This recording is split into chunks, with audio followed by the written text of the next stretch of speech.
Tonight we venture into a world where romance moved at the pace of molasses, and a glimpse of ankle could spark scandal, where love letters were works of art, and a simple dance could determine your entire future. Welcome to Victorian dating, where finding your soulmate required more strategy than a military campaign and more patience than a monk. Before we begin this journey through petticoats and propriety, take a moment to settle in. Maybe adjust your pillow, dim those lights, and let the gentle rhythm of history wash over you. We're about to explore an era where courtship was an elaborate performance and every glance carried meaning. Now, picture yourself stepping into the drawing rooms of the 1800s, where the rules of romance were as rigid as the corsets women wore. This wasn't a time of casual coffee dates or text messages. This was an age where a man needed written permission just to call on a young lady, and a woman's reputation could be destroyed by a single, unchaperoned moment. So how exactly did people fall in love when society wrapped romance in layers of etiquette thicker than winter clothing?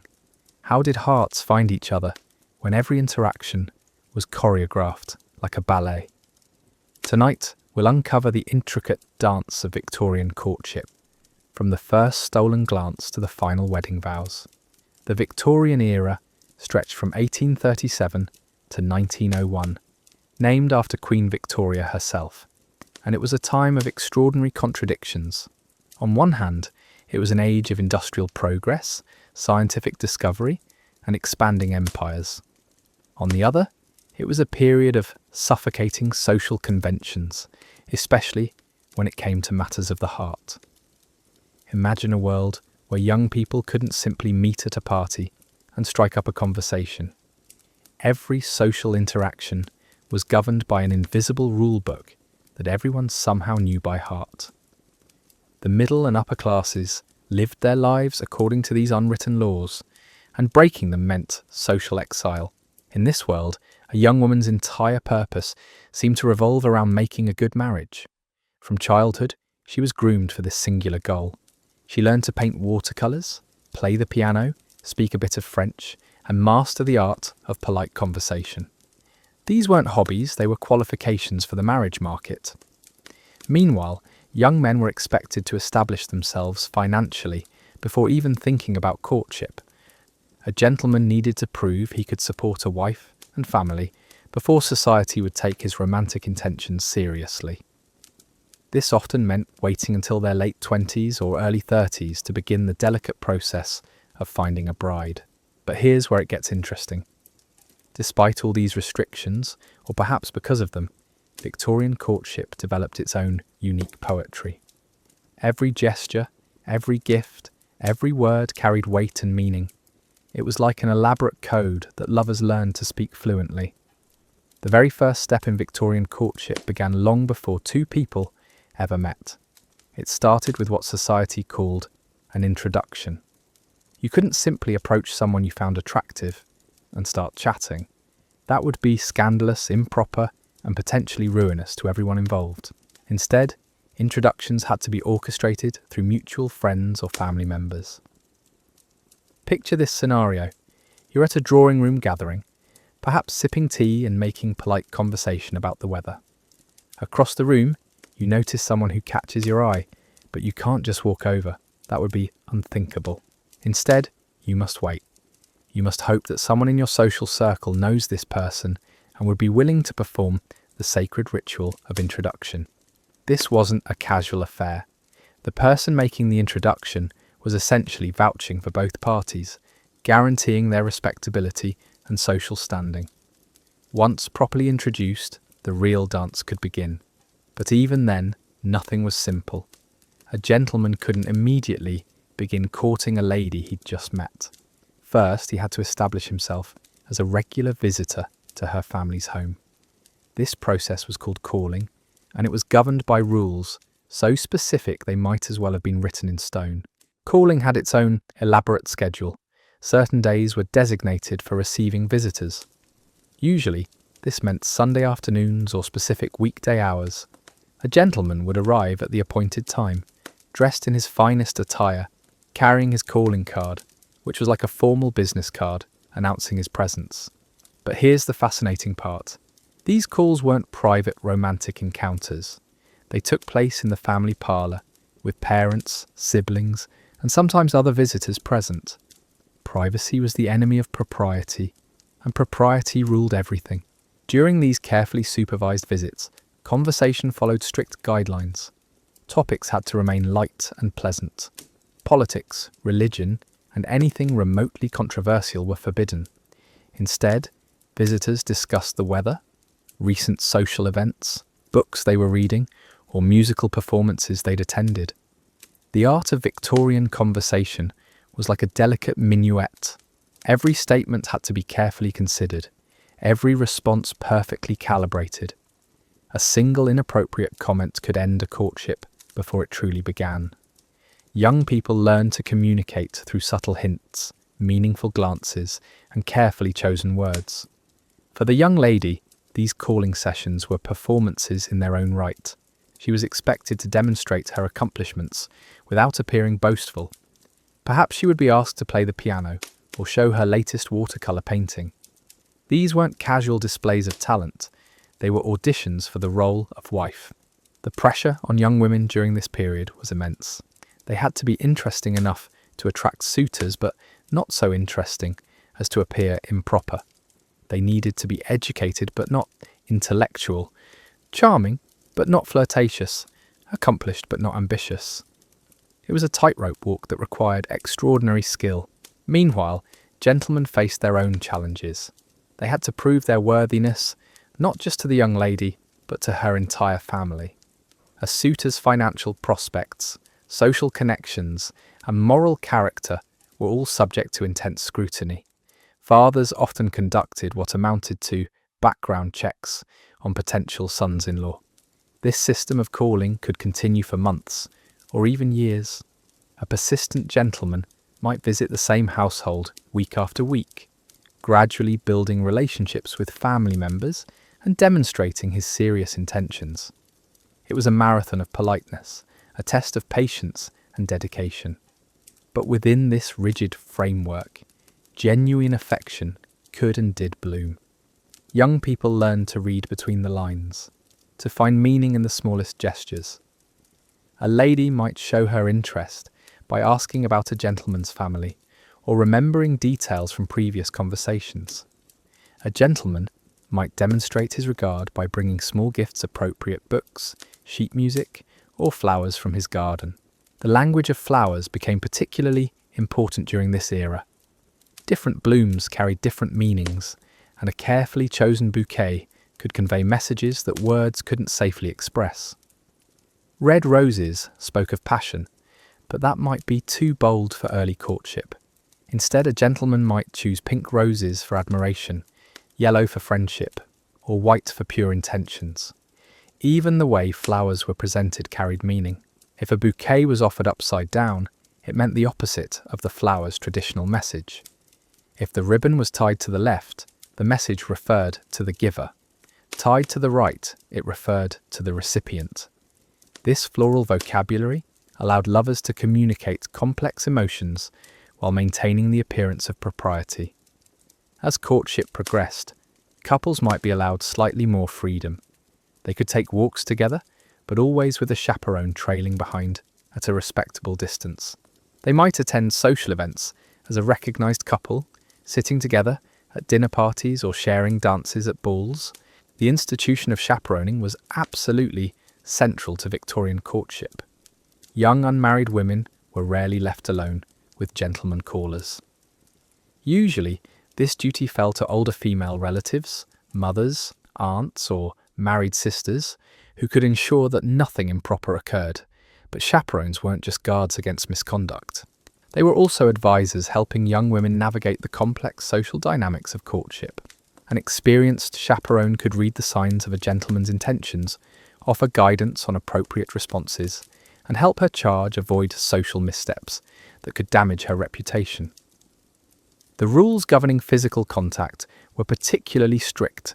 Holding hands was considered quite intimate and generally reserved for engaged couples. A kiss was so significant that it often implied a serious commitment, if not an outright engagement. Even dancing, which involved temporary physical proximity, was carefully regulated with specific steps and movements that maintained proper distance. Letters became the primary vehicle for deeper emotional expression. Once a courtship was established, couples could correspond, though even this was monitored. Parents often read their children's mail, and letters had to be carefully crafted to avoid any hint of impropriety. Victorian love letters were masterpieces of restrained passion. Writers learned to express deep feelings through careful word choice and literary allusion. They quoted poetry, referenced shared experiences, and painted pictures with words that conveyed emotion without crossing social boundaries. The process of writing these letters was itself an art form. Fine stationery was chosen with care, ink was mixed to the perfect consistency, and penmanship had to be flawless. A poorly written letter could reflect badly on the sender's education and social status. These weren't casual notes dashed off quickly. They were carefully composed documents that might be saved and treasured for years. As months turned into seasons and seasons into years, successful courtships gradually deepened. Couples who had proven their compatibility and serious intentions might be granted small privileges. Perhaps they could sit together on the porch without a chaperone, or take short walks in the garden while family members watched from the windows. The Victorian approach to courtship was undeniably slow by modern standards, but it served specific purposes within that society's framework. It allowed families to thoroughly evaluate potential matches, ensuring that marriages would be based on more than temporary attraction. It gave young people time to truly know each other's character, values, and temperament before making lifelong commitments. This extended courtship period also served as a kind of training ground for marriage itself. Couples learned to navigate disagreements politely, to find common interests, and to blend their personalities in socially acceptable ways. By the time they married, they had often developed deep understanding and genuine affection built on months or years of careful observation and interaction. But perhaps most importantly, this system created a sense of anticipation and value around romantic relationships. When every moment together was precious because it was so carefully regulated, couples treasured their time and paid attention to small details that might be overlooked in less structured environments. The Victorian era's approach to dating and courtship created its own unique rhythm, one that moved to the measured beat of social convention, but still allowed room for genuine human connection. In our next exploration, we'll discover how couples navigated the delicate transition from courtship to engagement and the elaborate rituals that surrounded Victorian proposals and weddings. For all the elaborate rules and careful choreography, Victorian courtship wasn't immune to the timeless complications of human hearts.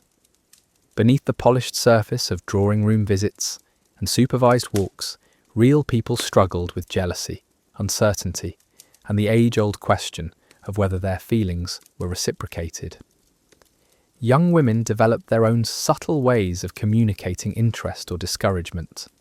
A lady might accidentally drop her handkerchief near a gentleman she favoured, giving him an opportunity to gallantly retrieve it. She might linger near the piano when he visited, hoping he would ask her to play, or she might make pointed comments about other suitors, testing his reaction and gauging his level of interest. The fan became another tool in this delicate communication system. A lady could hide behind her fan to steal glances. It closed to indicate flutter it to show nervousness or snap displeasure.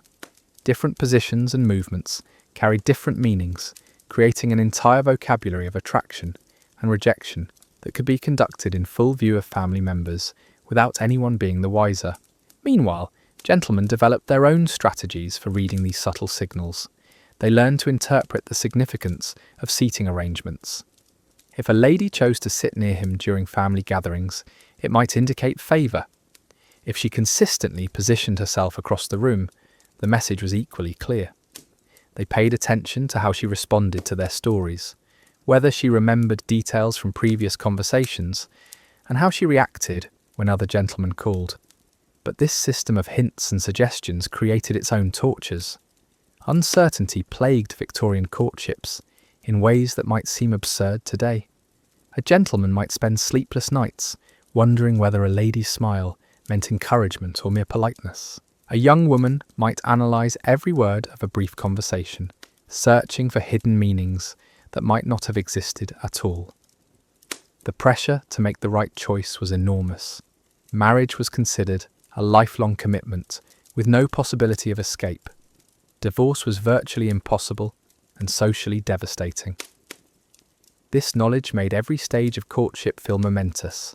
Every decision, from accepting a gentleman's call to allowing him to escort her to church, carried the weight of potential lifetime consequences. Parents played crucial roles as advisors and gatekeepers throughout this process. Mothers spent countless hours coaching their daughters on proper behaviour, teaching them to recognise the signs of genuine versus superficial interest, and helping them evaluate the character and prospects of their suitors. A wise mother could spot a fortune hunter from across the room and gently steer her daughter away from potentially disastrous matches. Fathers, meanwhile, served as the ultimate arbiters of a suitor's worthiness. They investigated financial standings, questioned character references, and evaluated long-term prospects with the thoroughness of business partners. A father's approval was absolutely essential before any serious courtship could proceed, and his disapproval could end even the most promising romance immediately. The seasonal rhythm of Victorian social life added another layer to courtship dynamics. The London social season, running roughly from April to August, concentrated much of high society's romantic activity into a few intense months. Young people who had been corresponding throughout the winter would finally meet again at balls, garden parties, and country house visits. These seasonal gatherings created their own pressures and opportunities. A young lady might have several suitors competing for her attention during the height of the social season, forcing her to make careful decisions about how to distribute her time and favour. A gentleman might find himself in direct competition with rivals, leading to elaborate displays of attention and increasingly creative attempts to distinguish himself from the crowd.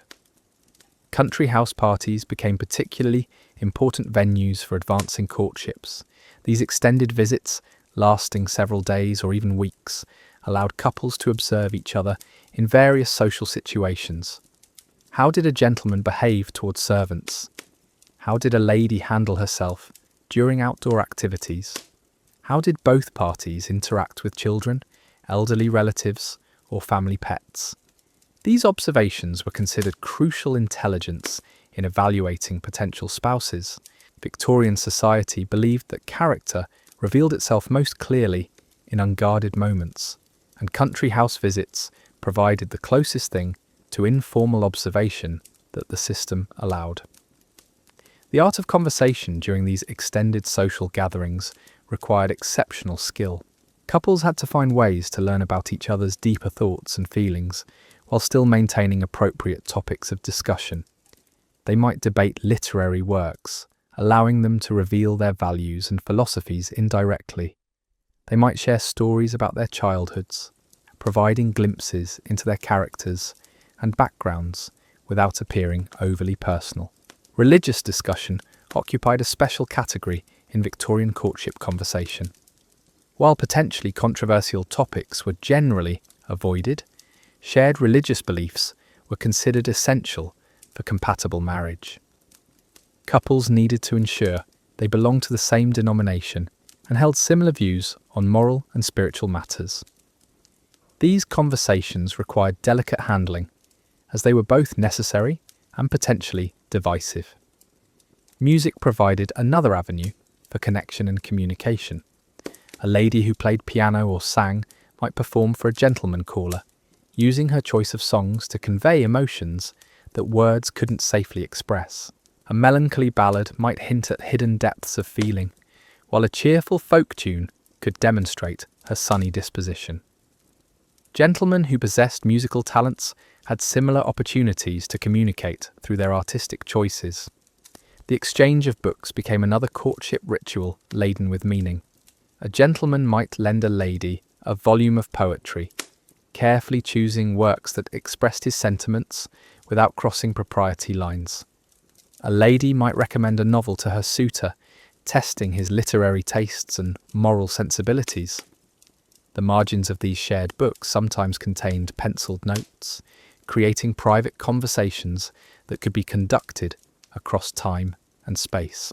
Photography, still a relatively new technology during much of the Victorian era, added another dimension to courtship practices. Having one's photograph taken was a significant event, and the exchange of photographic portraits marked serious commitment. These images, often formal and posed, became treasured tokens that couples could keep as reminders of their beloveds during periods of separation. The growing popularity of travel during the Victorian era created new complications and opportunities for romantic relationships. A gentleman's business or family obligations might take him away for months at a time, testing the strength of budding attachments. A lady's abroad, interrupting established family, might spend seasons in courtship patterns. These separations intensified the importance of letter writing as the primary means of maintaining emotional connection across distance. Couples learned to sustain relationships through words alone, developing literary skills that might rival professional writers. The anticipation of mail delivery became a source of both joy and anxiety, as lovers waited for confirmation that their feelings remained reciprocated despite physical absence. The Victorian postal system, remarkably efficient for its time, enabled these long-distance courtships to flourish. Letters could travel across England in a matter of days, and even international correspondence moved with impressive speed. This reliability allowed couples to maintain regular communication patterns that kept relationships alive during extended separations. But distance also created opportunities for doubt and jealousy to flourish. Without the reassurance of regular face-to-face contact, couples had to rely entirely on written words to gauge each other's continued affection. A delayed letter could cause days of anxiety. A change in tone or frequency of correspondence might signal cooling interest, or the presence of rival suitors. The return from travels often marked crucial moments in Victorian courtships. Would the feelings that had been sustained through correspondence survive the reality of renewed personal contact? Had either party changed during the separation?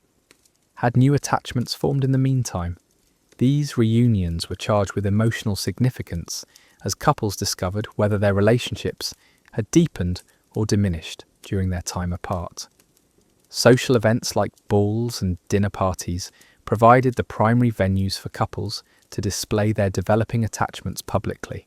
The way a gentleman escorted a lady into dinner, how they positioned themselves during group conversations, and whether they danced together multiple times, all sent clear signals about the status of their relationship. Dancing deserved particular attention in Victorian courtship culture. The waltz, considered quite daring when first introduced, allowed couples to hold each other and move in synchronized rhythm, creating an intimacy that was otherwise forbidden in social situations. A gentleman's request for a dance was a formal invitation, and a lady's acceptance carried social significance. The dance card system, used at formal balls, created its own romantic drama. A lady would carry a small booklet listing the evening's dances, and gentlemen would request to sign their names beside specific numbers. A full dance card indicated social success and desirability, while empty spaces suggested either unpopularity or excessive selectivity.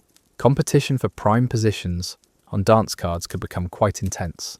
The supper dance, typically the longest and most prestigious of the evening, was considered the ultimate prize. A gentleman who secured this dance with a particular lady was making a public statement about his intentions and her acceptance of his suit. The Victorian era's emphasis on moral character meant that courtships involved extensive evaluation of ethical behaviour and social responsibility. How did potential spouses treat those less fortunate than themselves? Did they display appropriate charity and community involvement? Were they honest in their business dealings and faithful in their religious obligations? These character assessments often took months or years to complete thoroughly. Families would observe suitors' behaviour across multiple seasons and various circumstances, building comprehensive pictures of their moral fibre and reliability. A single instance of questionable behaviour could permanently damage a suitor's prospects, regardless of his other qualifications.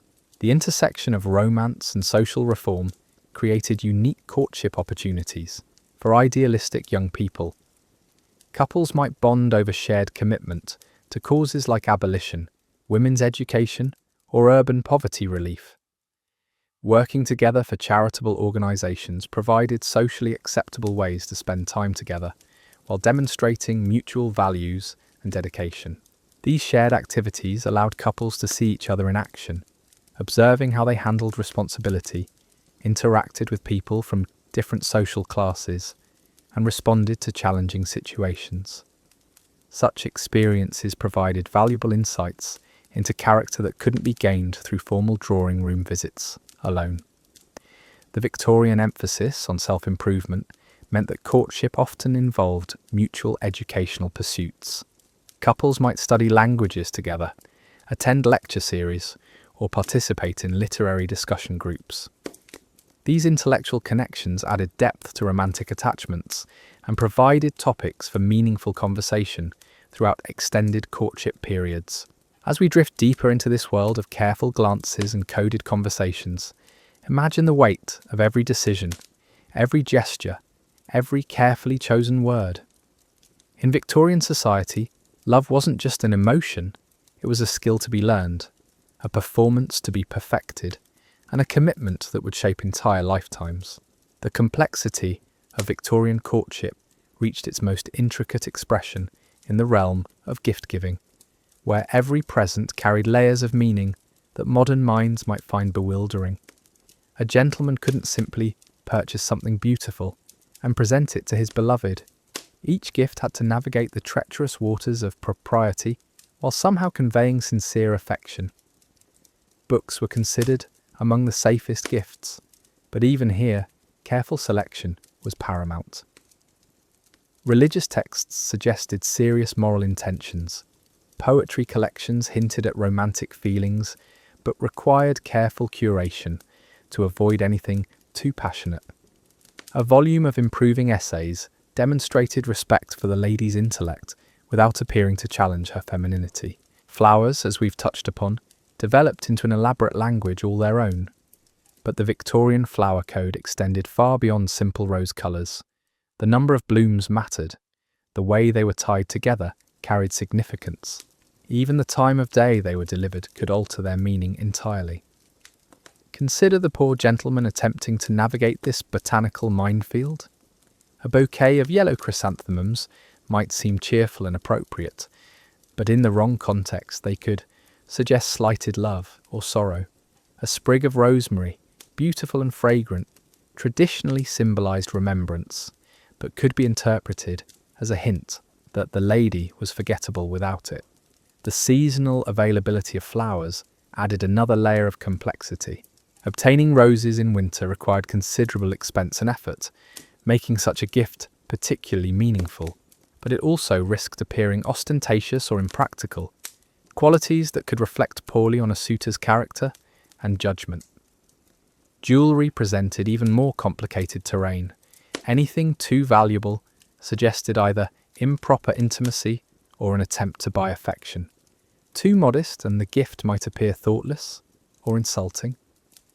The most acceptable pieces were usually simple and symbolic. Perhaps a small locket or a modest brooch with floral motifs. The timing of gifts required astronomical precision. Too early in a courtship, and even the most innocent present could appear presumptuous. Too late, and the gesture might seem like an afterthought or a response to pressure. Special occasions provided safe opportunities, but choosing the right moment within those occasions demanded careful observation of family customs and personal preferences. Handmade gifts occupied a special category in this elaborate system. A lady might embroider a bookmark or paint a small watercolour for a gentleman she favoured. These personal creations demonstrated both her accomplishments and the time she was willing to invest in the relationship. A gentleman might craft verses or copy out favourite poems in his finest handwriting, creating literary treasures that could be cherished for years. The exchange of photographs became increasingly significant as the technology became more accessible. Having one's portrait made required considerable time and expense, making such gifts particularly meaningful. The poses chosen, the clothing worn, and even the photographer selected all carried social implications that couples had to consider carefully. Letters themselves became gifts of a sort, especially when written on fine paper with careful attention to penmanship and literary style. The paper chosen, the ink colour, the style of address, and even the way the letter was folded and sealed all conveyed messages beyond the written words. The challenge of maintaining correspondence across social boundaries added another dimension to Victorian courtship. A gentleman of modest means, courting a lady from a wealthy family, faced constant reminders of their different circumstances. His letters arrived on plain paper, while hers came on expensive stationery.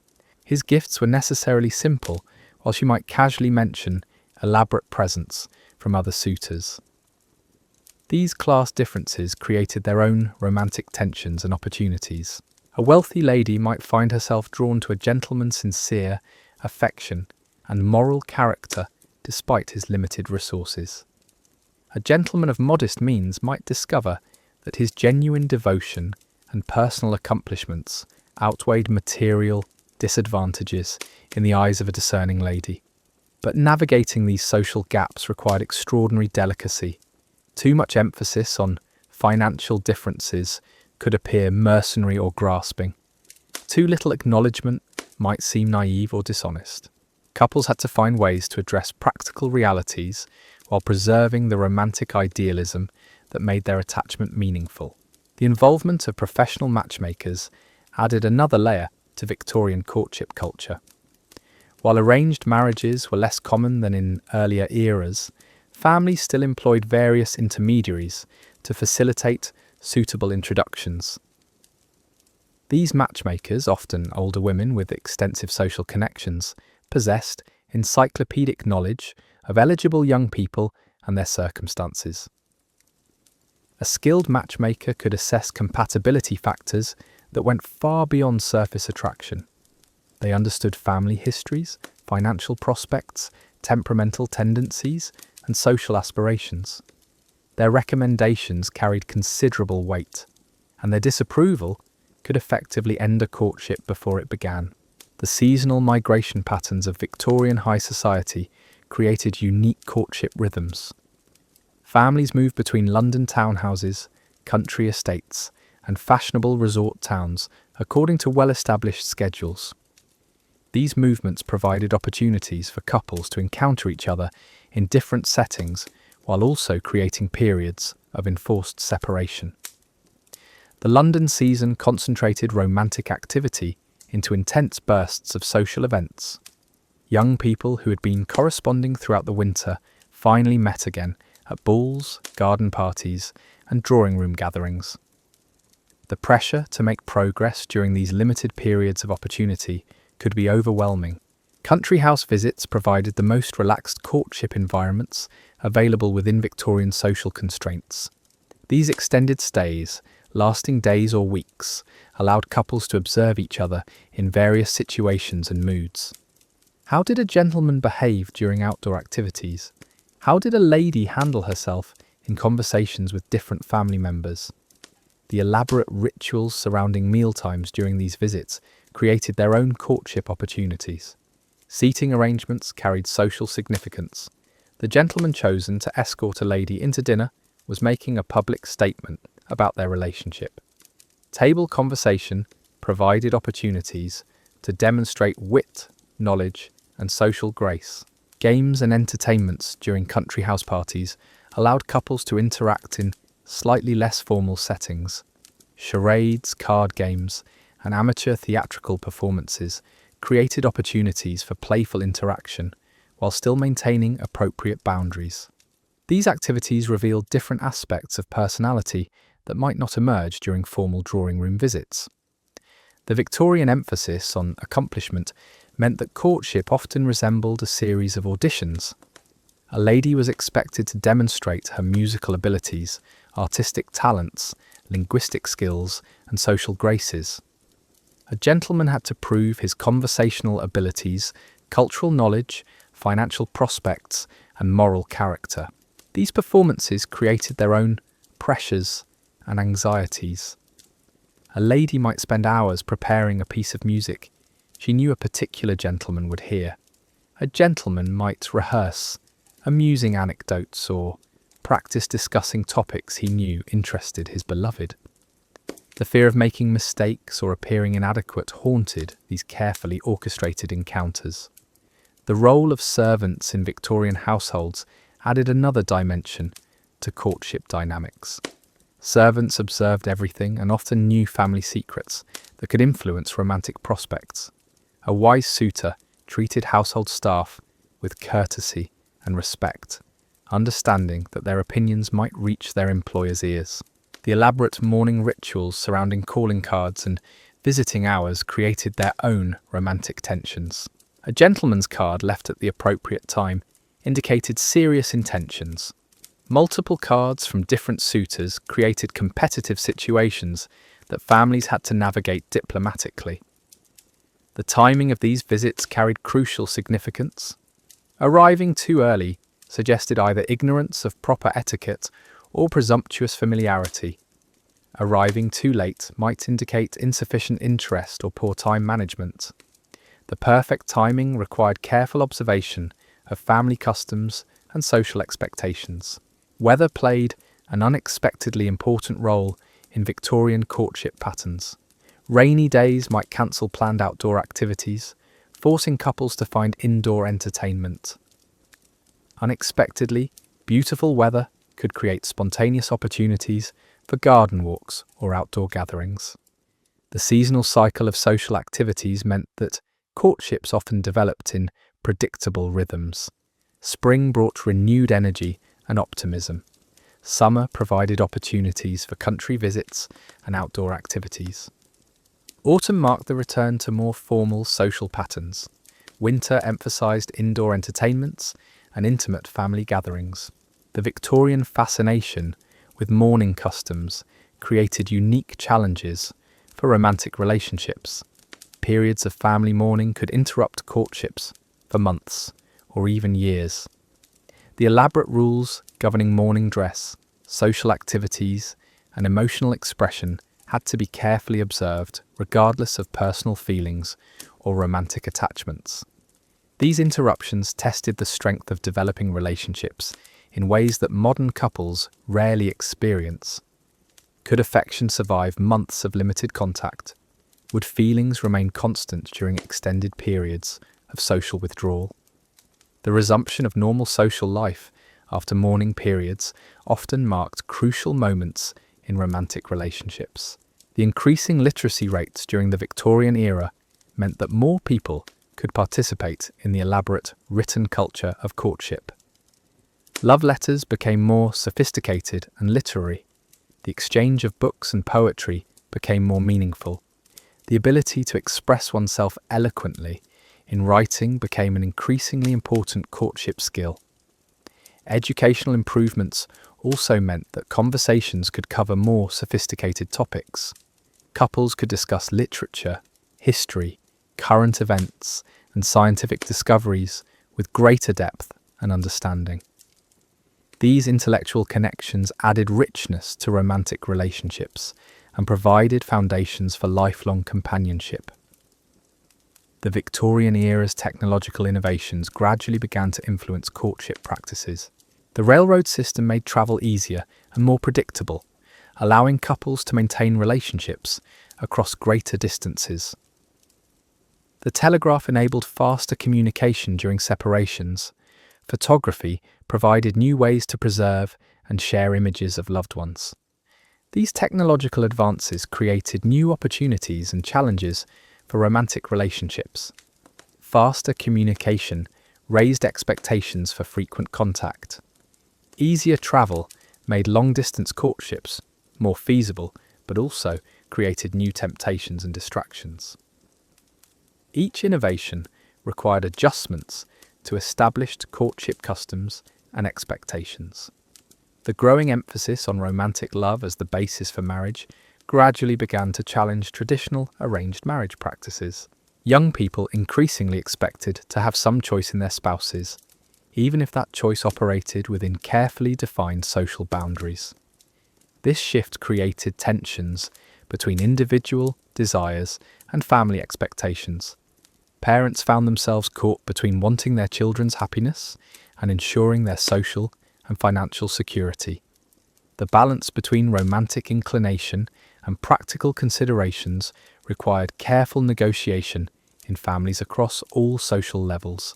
The Victorian era's complex relationship with female education created unique dynamics in courtship culture.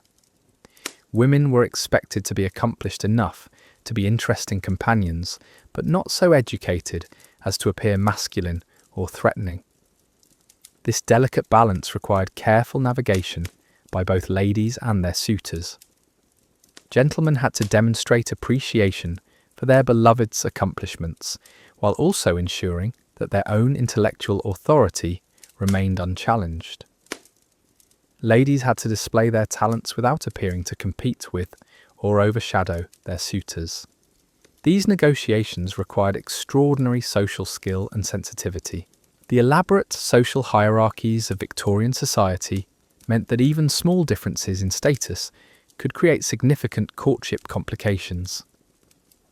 A gentleman from a merchant family courting a lady from an old landed family faced different challenges than a military officer pursuing a clergyman's daughter. These status considerations influenced everything from gift-giving practices to wedding planning. Families had to carefully evaluate not just individual compatibility, but also the social implications of various romantic attachments. As we continue our journey through this world of whispered conversations and meaningful glances, we begin to see how Victorian courtship created its own unique form of intimacy. Denied the casual physical contact that modern couples take for granted, Victorian lovers learned to find profound connection through words, glances, and the smallest gestures of consideration and care. The language of touch in Victorian courtship operated within boundaries so restrictive that modern minds can barely comprehend their subtlety. A gentleman's fingertips brushing against a lady's gloved hand while helping her from a carriage could send electric currents of meaning through both parties. The accidental contact of shoulders during a crowded drawing room gathering might be remembered and analysed for weeks afterward. Consider the profound intimacy that developed around the simple act of removing gloves. A lady slowly drawing off her evening gloves before playing the piano created a moment of vulnerability that could leave gentlemen breathless.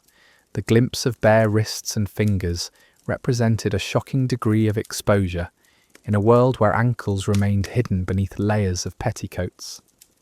Dancing provided the most socially acceptable form of physical contact between unmarried couples, which explains why ballrooms became the epicenters of romantic drama.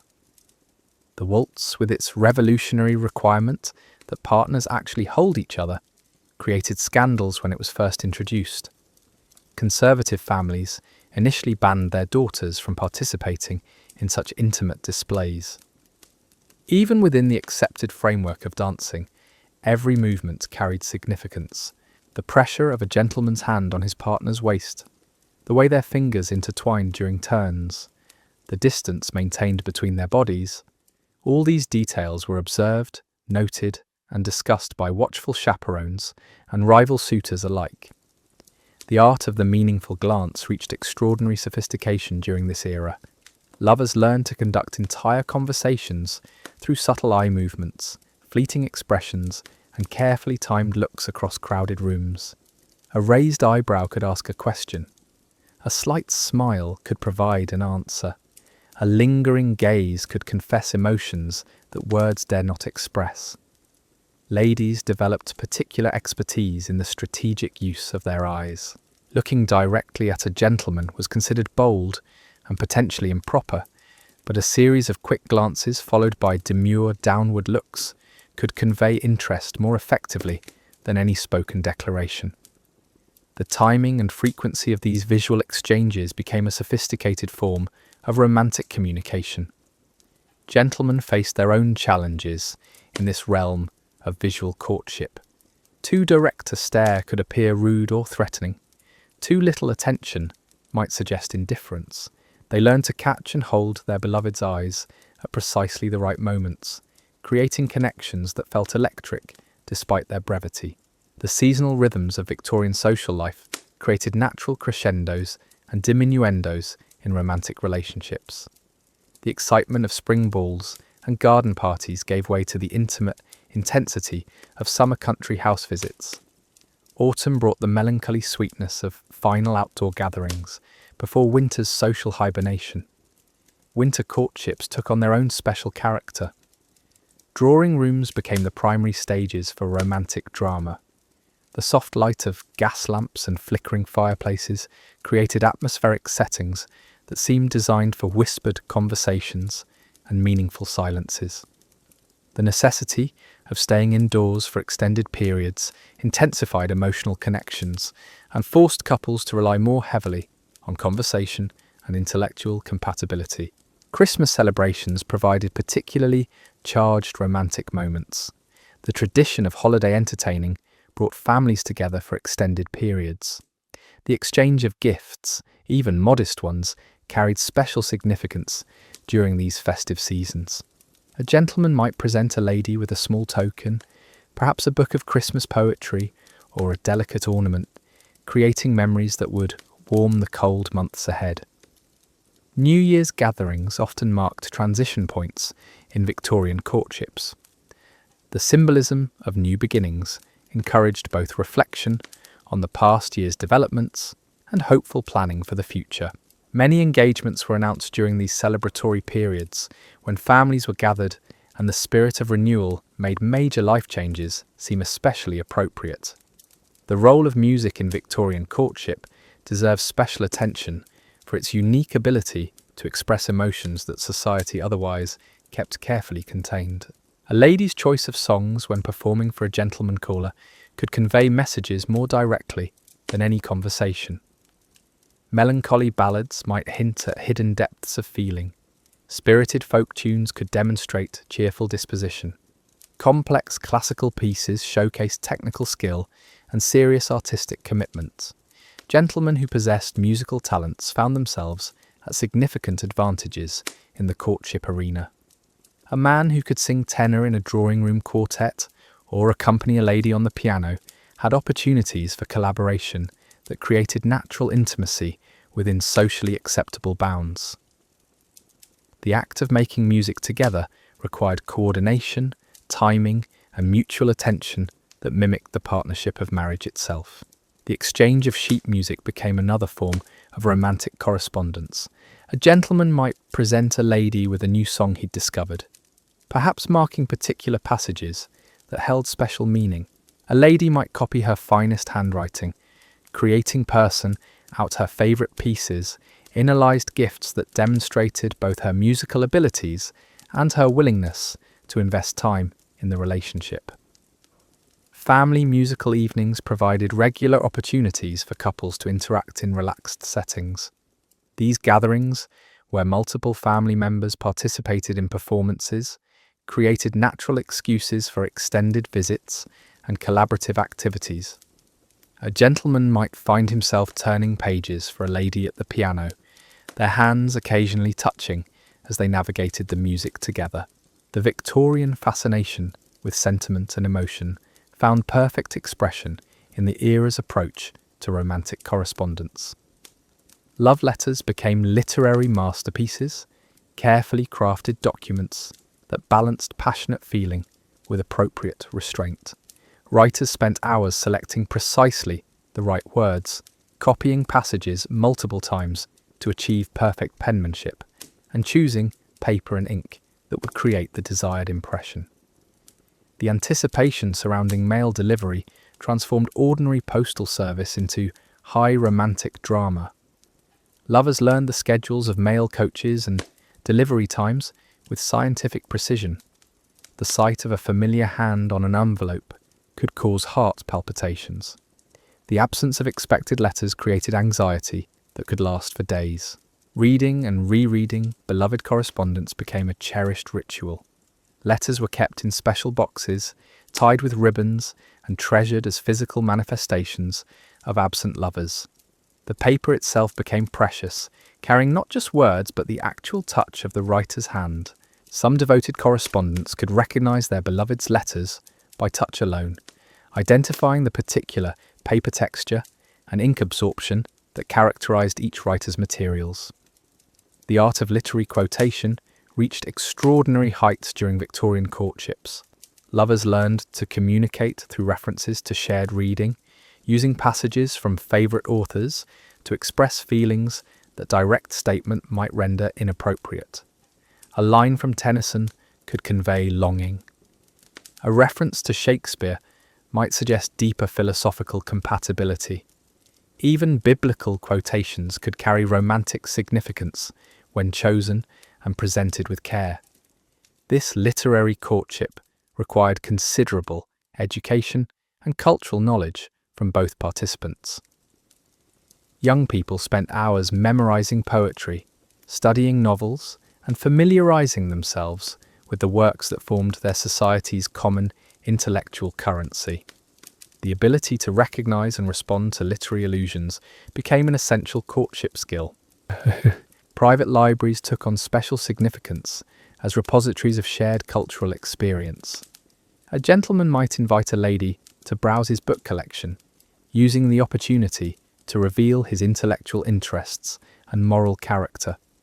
A lady might recommend particular volumes, testing her suitor's receptiveness to her literary tastes and ideas. The practice of reading aloud during family gatherings created natural opportunities for couples to share cultural experiences. A gentleman might be asked to read passages from popular novels or poems, demonstrating his voice, his interpretive skills, and his comforts with emotional expression. A lady might be invited to share her thoughts on the literature being discussed, revealing her intelligence and sensitivity. Weather patterns played unexpectedly crucial roles in Victorian courtship dynamics. Rainy afternoons that cancelled outdoor activities could create intimate indoor gatherings.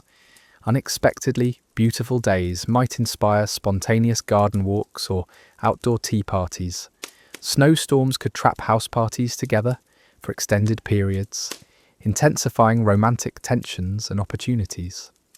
The changing seasons provided natural metaphors for developing relationships. Spring courtships were filled with hope and new beginnings. Summer romances reached full bloom during long, leisurely days. Autumn brought the urgency of decisions that needed to be made before winter's social hibernation. Winter courtships developed intensity through necessity, as couples relied more heavily on indoor entertainments and deeper conversations.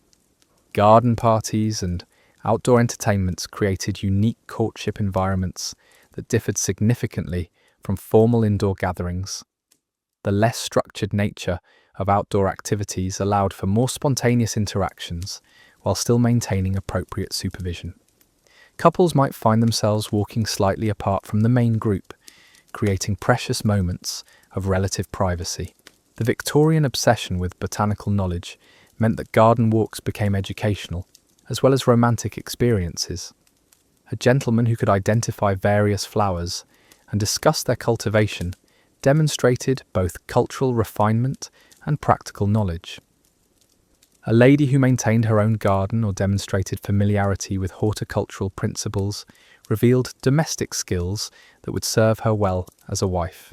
Picnic gatherings required elaborate preparation that provided opportunities for couples to demonstrate their thoughtfulness and domestic capabilities. A gentleman who contributed elegant delicacies or ensured proper seating arrangements showed consideration for his beloved's comfort. A lady who prepared special dishes or organised entertainment revealed her hospitality skills and attention to detail. The transportation to and from outdoor events created their own romantic opportunities.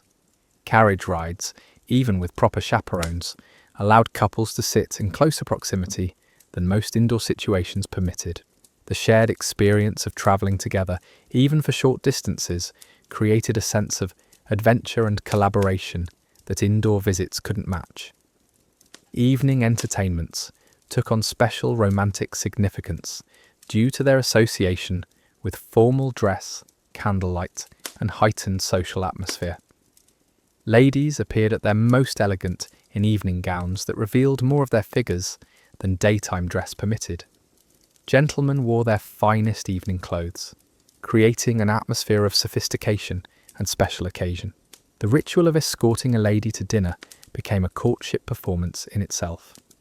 The gentleman's offer of his arm, the lady's graceful acceptance, the careful navigation of social hierarchies in determining precedence, all these elements created opportunities for couples to demonstrate their compatibility and social grace. Dinner conversation in mixed company required exceptional skill, as participants had to balance attention to all guests while still acknowledging special attachments. A gentleman might ensure that his favoured lady's wineglass remained filled, or that she received choice portions of each course. A lady might direct conversation toward topics that allowed her suitor to display his knowledge and accomplishments. The transition from dinner to evening entertainment provided natural opportunities for couples to interact more freely. Dancing, card games, and musical performances created acceptable reasons for extended interaction while still maintaining social propriety. Drawing room games became elaborate courtship rituals disguised as innocent entertainment. Charades allowed for dramatic expression and collaborative problem-solving. Word games revealed intelligence and wit. Card games created opportunities for partnerships and friendly competition that mimicked the negotiations of marriage itself.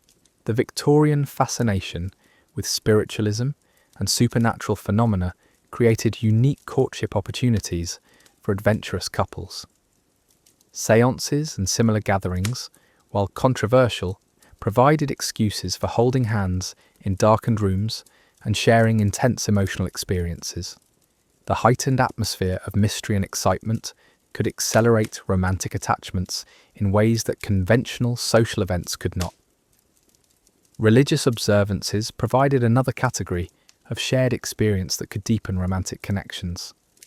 Attending church services together, participating in charitable activities, and discussing spiritual matters allowed couples to explore their moral compatibility while demonstrating their commitment to social respectability. The elaborate mourning customs of Victorian society created unique challenges and opportunities for romantic relationships. Periods of family mourning could interrupt courtships for extended periods, testing the strength of developing attachments. The resumption of social activities after mourning periods often marked crucial transition points in romantic relationships.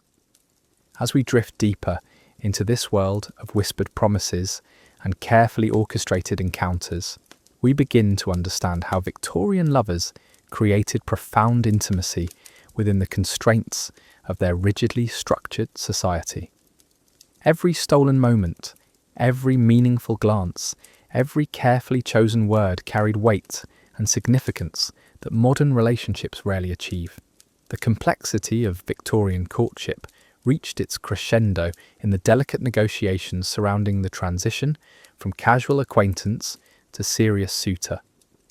This progression required careful observation of social signals, family dynamics, and the lady's own preferences. A misstep during this crucial period could end promising relationships before they truly began.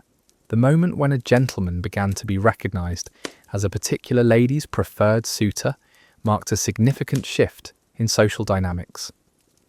Other potential suitors gradually withdrew their attention. Family members adjusted their behaviour to acknowledge the developing attachment. The couple themselves had to navigate the increased expectations and scrutiny that accompanied their elevated status. This recognition brought both privileges and responsibilities, the favoured gentleman might be invited to family gatherings previously closed to casual callers. He might be granted small courtesies like preferred seating arrangements or first choice of dances, but he also faced increased pressure to declare his intentions formally and to prove his worthiness through consistent behaviour and demonstrated commitment. The lady found herself in an equally delicate position, enjoying the distinction of having captured a desirable suitor while facing the pressure of deciding whether to encourage his continued pursuit. Her behaviour during this crucial period could determine not just her immediate romantic future, but her long-term social standing and personal happiness. The art of managing multiple suitors became a delicate ballet that required extraordinary social finesse. A young lady might find herself with several gentlemen callers, each believing himself to be the primary contender for her affections. Navigating these competing interests without causing offence or scandal demanded skills that would challenge a diplomatic ambassador. Each suitor brought different qualities to the romantic arena. One might possess superior financial prospects but lack conversational charm. Another could offer intellectual stimulation but insufficient social connections. A third might provide passionate devotion but questionable long-term stability.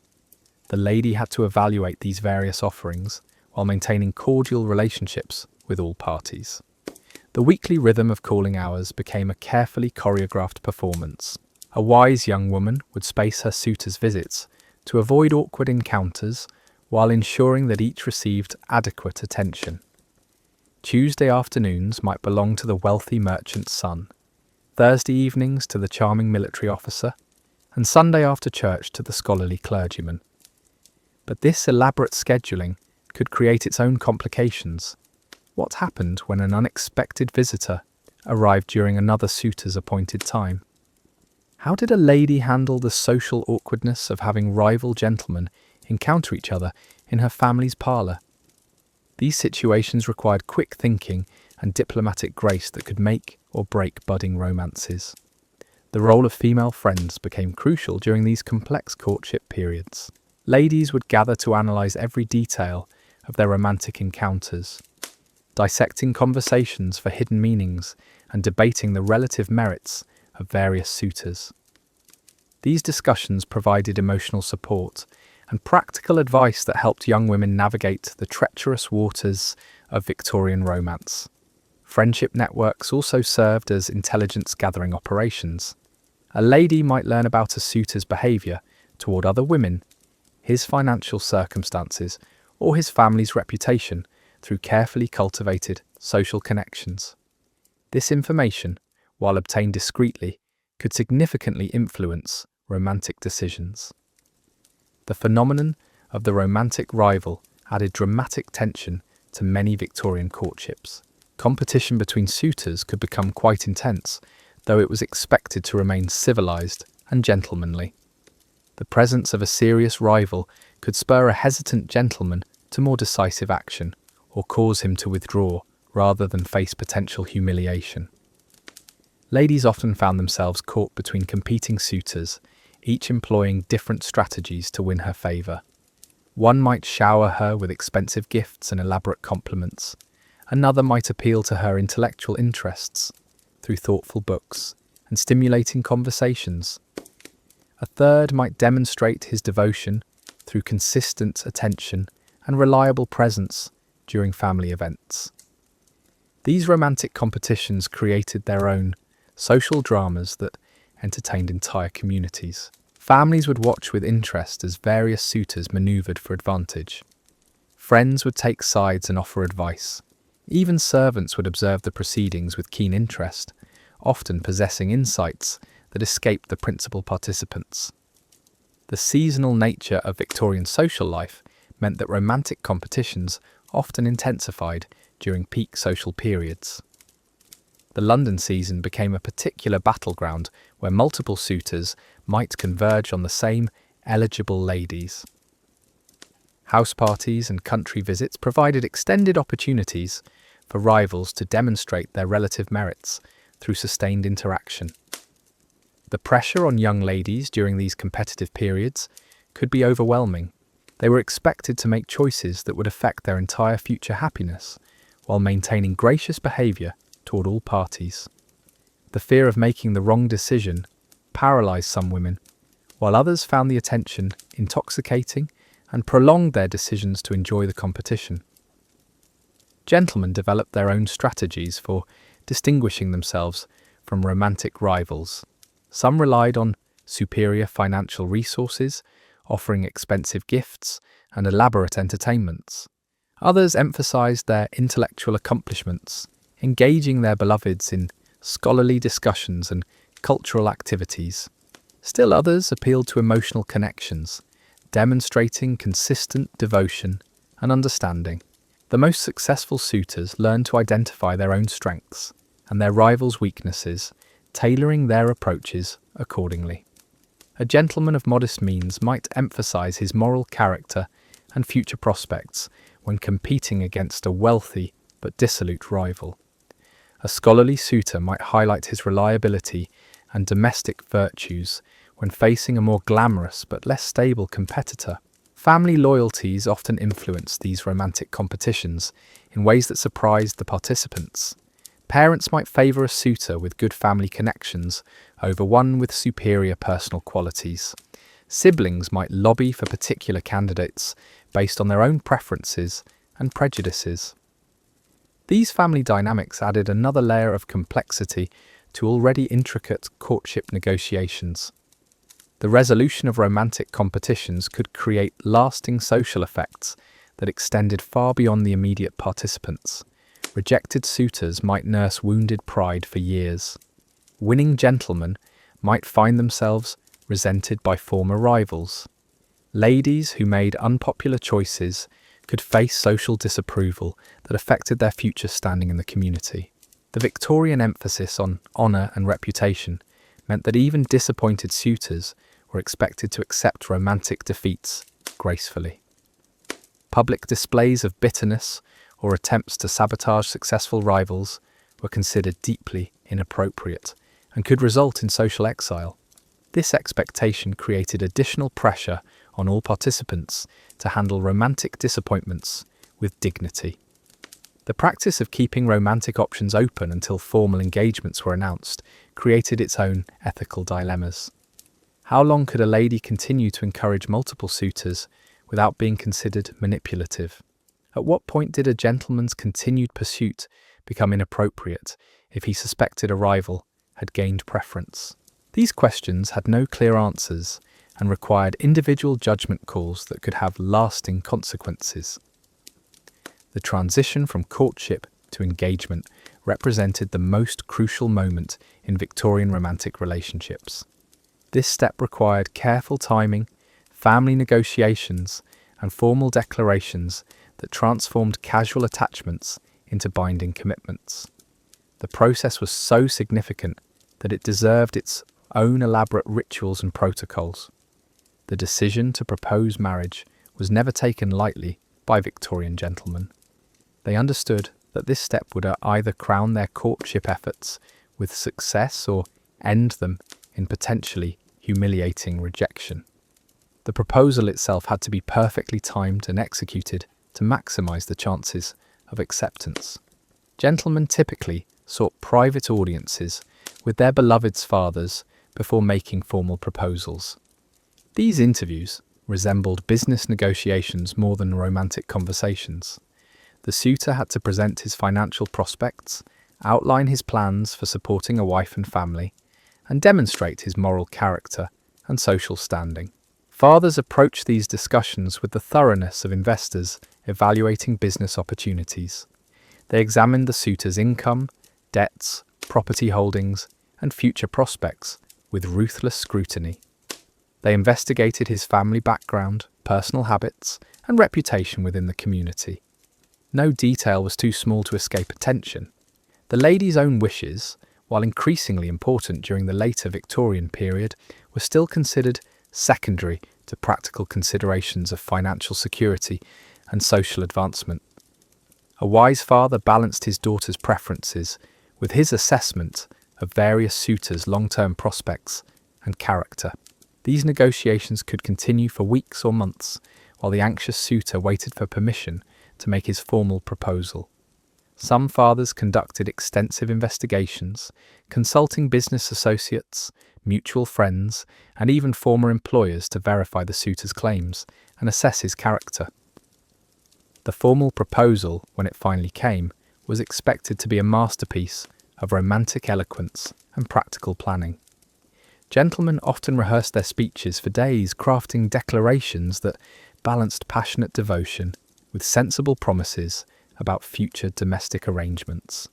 The setting for proposals required careful consideration.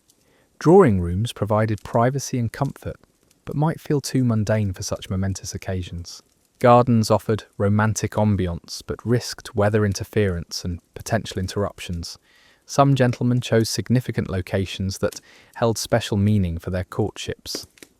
The lady's response to a proposal carried enormous weight for both parties' futures.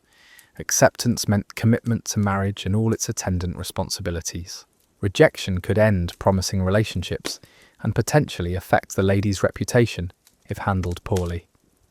The pressure to make the right decision could be paralyzing. Victorian proposals often included detailed discussions of practical arrangements that modern couples might consider unromantic.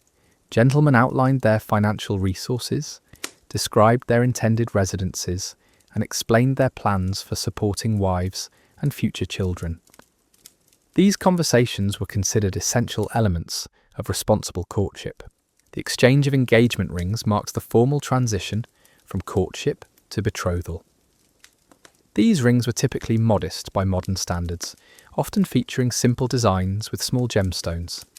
The symbolic value far exceeded the monetary worth, representing binding commitments that society expected to be honoured.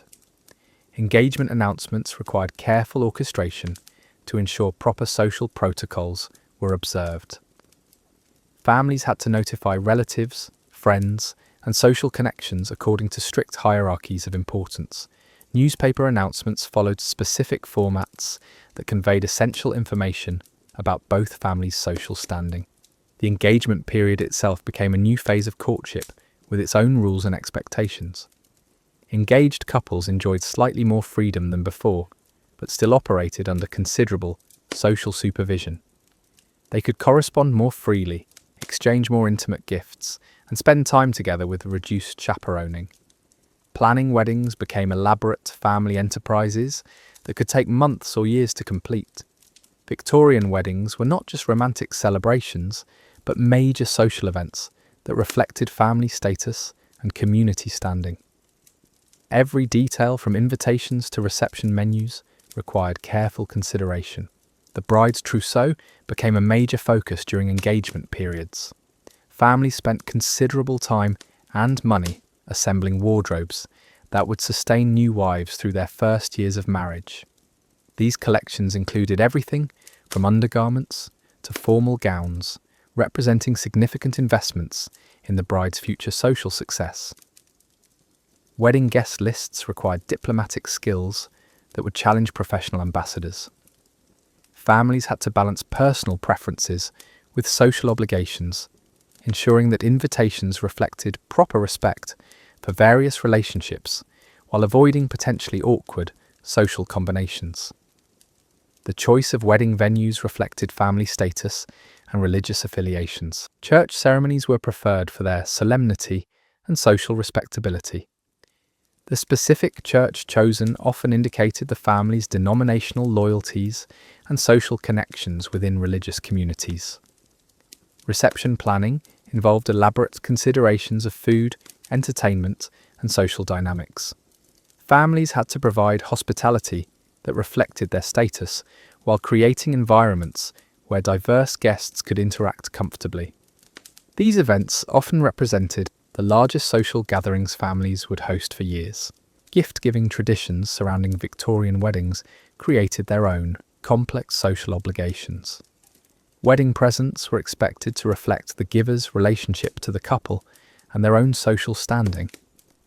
Families kept careful records of gifts received to ensure appropriate reciprocity for future occasions. Honeymoon travel became increasingly popular during the Victorian era, though it remained primarily available to wealthy couples. These trips provided newlyweds with privacy and romantic settings that their heavily supervised courtships had denied them. Popular destinations included seaside resorts, European cities, and scenic countryside locations. The transition from engagement to marriage represented the culmination of months or years of careful courtship. Couples who had learned to communicate through glances and coded conversations suddenly found themselves with the freedom to express their feelings openly. This adjustment could be both exhilarating and overwhelming. Victorian wedding ceremonies themselves were typically solemn affairs that emphasized the sacred and permanent nature of marriage vows. The religious significance often overshadowed romantic elements, reflecting society's view of marriage as a divine institution rather than merely a personal choice. The elaborate social machinery of Victorian courtship created its own momentum that could carry couples toward marriage even when genuine affection remained uncertain. The investment of time, money, and social capital in extended courtships made it difficult to withdraw, even when doubts arose. Some couples discovered during their engagement periods that their compatibility had been more apparent than real.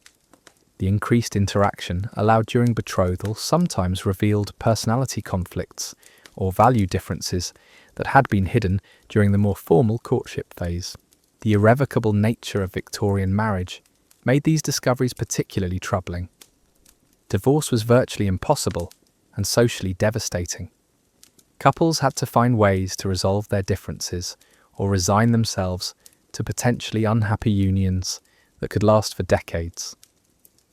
But many Victorian couples did find genuine happiness within the constraints of their elaborate courtship system.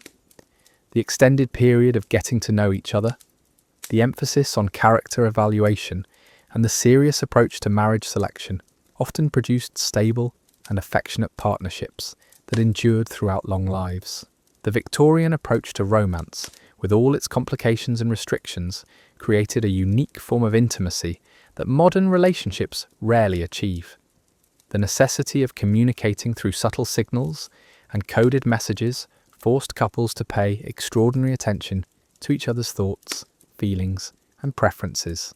As we drift toward the conclusion of this exploration into Victorian hearts and minds, we see how love found ways to flourish even within the most restrictive social frameworks. Tomorrow's dreamers might find wisdom in yesterday's patience, discovering that some treasures reveal themselves only to those willing to wait, to watch, and to wonder at the infinite complexity of human affection. The legacy of Victorian courtship extends far beyond its historical moment, influencing romantic ideals and relationship expectations that persist in modified forms today. The emphasis on gradual development of intimacy, careful character evaluation, and serious commitment to partnership created relationship models that many modern couples might find surprisingly relevant. Perhaps there was something to be learned from an era that treated love as both an art and a science, requiring patience, skill, and dedication to master properly. In our age of instant communication and casual encounters, the Victorian approach reminds us that some experiences become more precious when they require effort, time, and genuine commitment to achieve. The end of the Victorian era marked more than just the close of a century. It signalled the beginning of profound changes that would transform courtship forever. The rigid social structures that had governed romantic relationships for decades began to crack under the pressure of new ideas, technological innovations, and shifting cultural values. The emergence of the telephone revolutionized how couples could communicate during courtship. Suddenly, voices could travel across distances instantly, creating new opportunities for intimate conversation, while simultaneously raising concerns about proper supervision. How could parents monitor telephone conversations? What were the appropriate hours for such calls? These questions plagued families trying to adapt traditional courtship rules to modern innovations. young women began to experience subtle but significant changes in their social freedoms. The bicycle craze of the 1890s provided unprecedented mobility and independence. Ladies could venture beyond their immediate neighbourhoods, meet friends without elaborate chaperoning arrangements, and experience physical activity that had previously been considered inappropriate for feminine sensibilities. This newfound mobility created anxiety among traditional families who worried about their daughters' safety and reputation. A young woman cycling alone through town challenged fundamental assumptions about female vulnerability and the need for constant protection. Some families embraced these changes as signs of progress, while others viewed them as dangerous departures from proven social wisdom. The rise of department stores and commercial entertainment venues created new meeting places for young people. These public spaces operated outside traditional family networks, allowing for chance encounters and spontaneous conversations that would have been impossible in earlier decades. A gentleman might strike up a conversation with a lady while both were shopping, creating relationships that developed outside established social introductions. Photography studios became increasingly popular, offering couples new ways to commemorate their relationships. The ability to capture and preserve images created lasting mementos of courtship periods.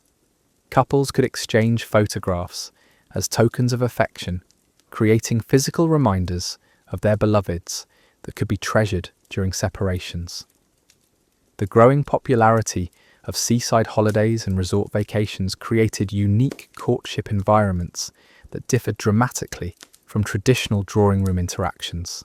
These temporary communities brought together families from different regions and social circles, creating opportunities for relationships that might never have developed within established local hierarchies. Beach activities and outdoor entertainments allowed for more casual interactions between young people. The relaxed atmosphere of holiday destinations encouraged conversations and activities that would have been impossible in formal urban settings. Couples could take long walks along shorelines, participate in group games and entertainments, and enjoy extended periods of interaction with minimal supervision. These vacation romances often developed with unusual intensity due to their temporary nature. The knowledge that holiday periods would end created urgency that accelerated romantic attachments. Many couples found themselves deeply involved after just weeks of seaside courtship, leading to rapid engagements and marriages that surprised their home communities. The increasing availability of novels and periodicals began to influence romantic expectations in subtle but important ways. Young people read stories of passionate love affairs and dramatic romantic adventures that contrasted sharply with the measured pace of traditional Victorian courtship. These literary influences created new models of romantic behaviour and emotional expression. Serialized novels in popular magazines provided ongoing romantic entertainment that shaped readers' ideas about love and relationships. Characters who defied social conventions for love became heroic figures who inspired real-life couples to consider similar rebellions against traditional constraints. The rise of women's magazines created new forums for discussing romantic relationships and domestic concerns. Articles about courtship etiquette, marriage advice, and household management provided guidance that supplemented traditional family instruction. These publications created communities of readers who shared similar concerns and aspirations. Musical entertainment began to evolve beyond the formal drawing room performances that had dominated Victorian social life. Popular songs and dance music reflected changing attitudes toward romance and relationships. The growing acceptance of more emotional and expressive musical styles provided new outlets for romantic feeling. Dance halls and public musical entertainments became increasingly popular, creating venues where young people could meet and interact with greater freedom than traditional social events allowed.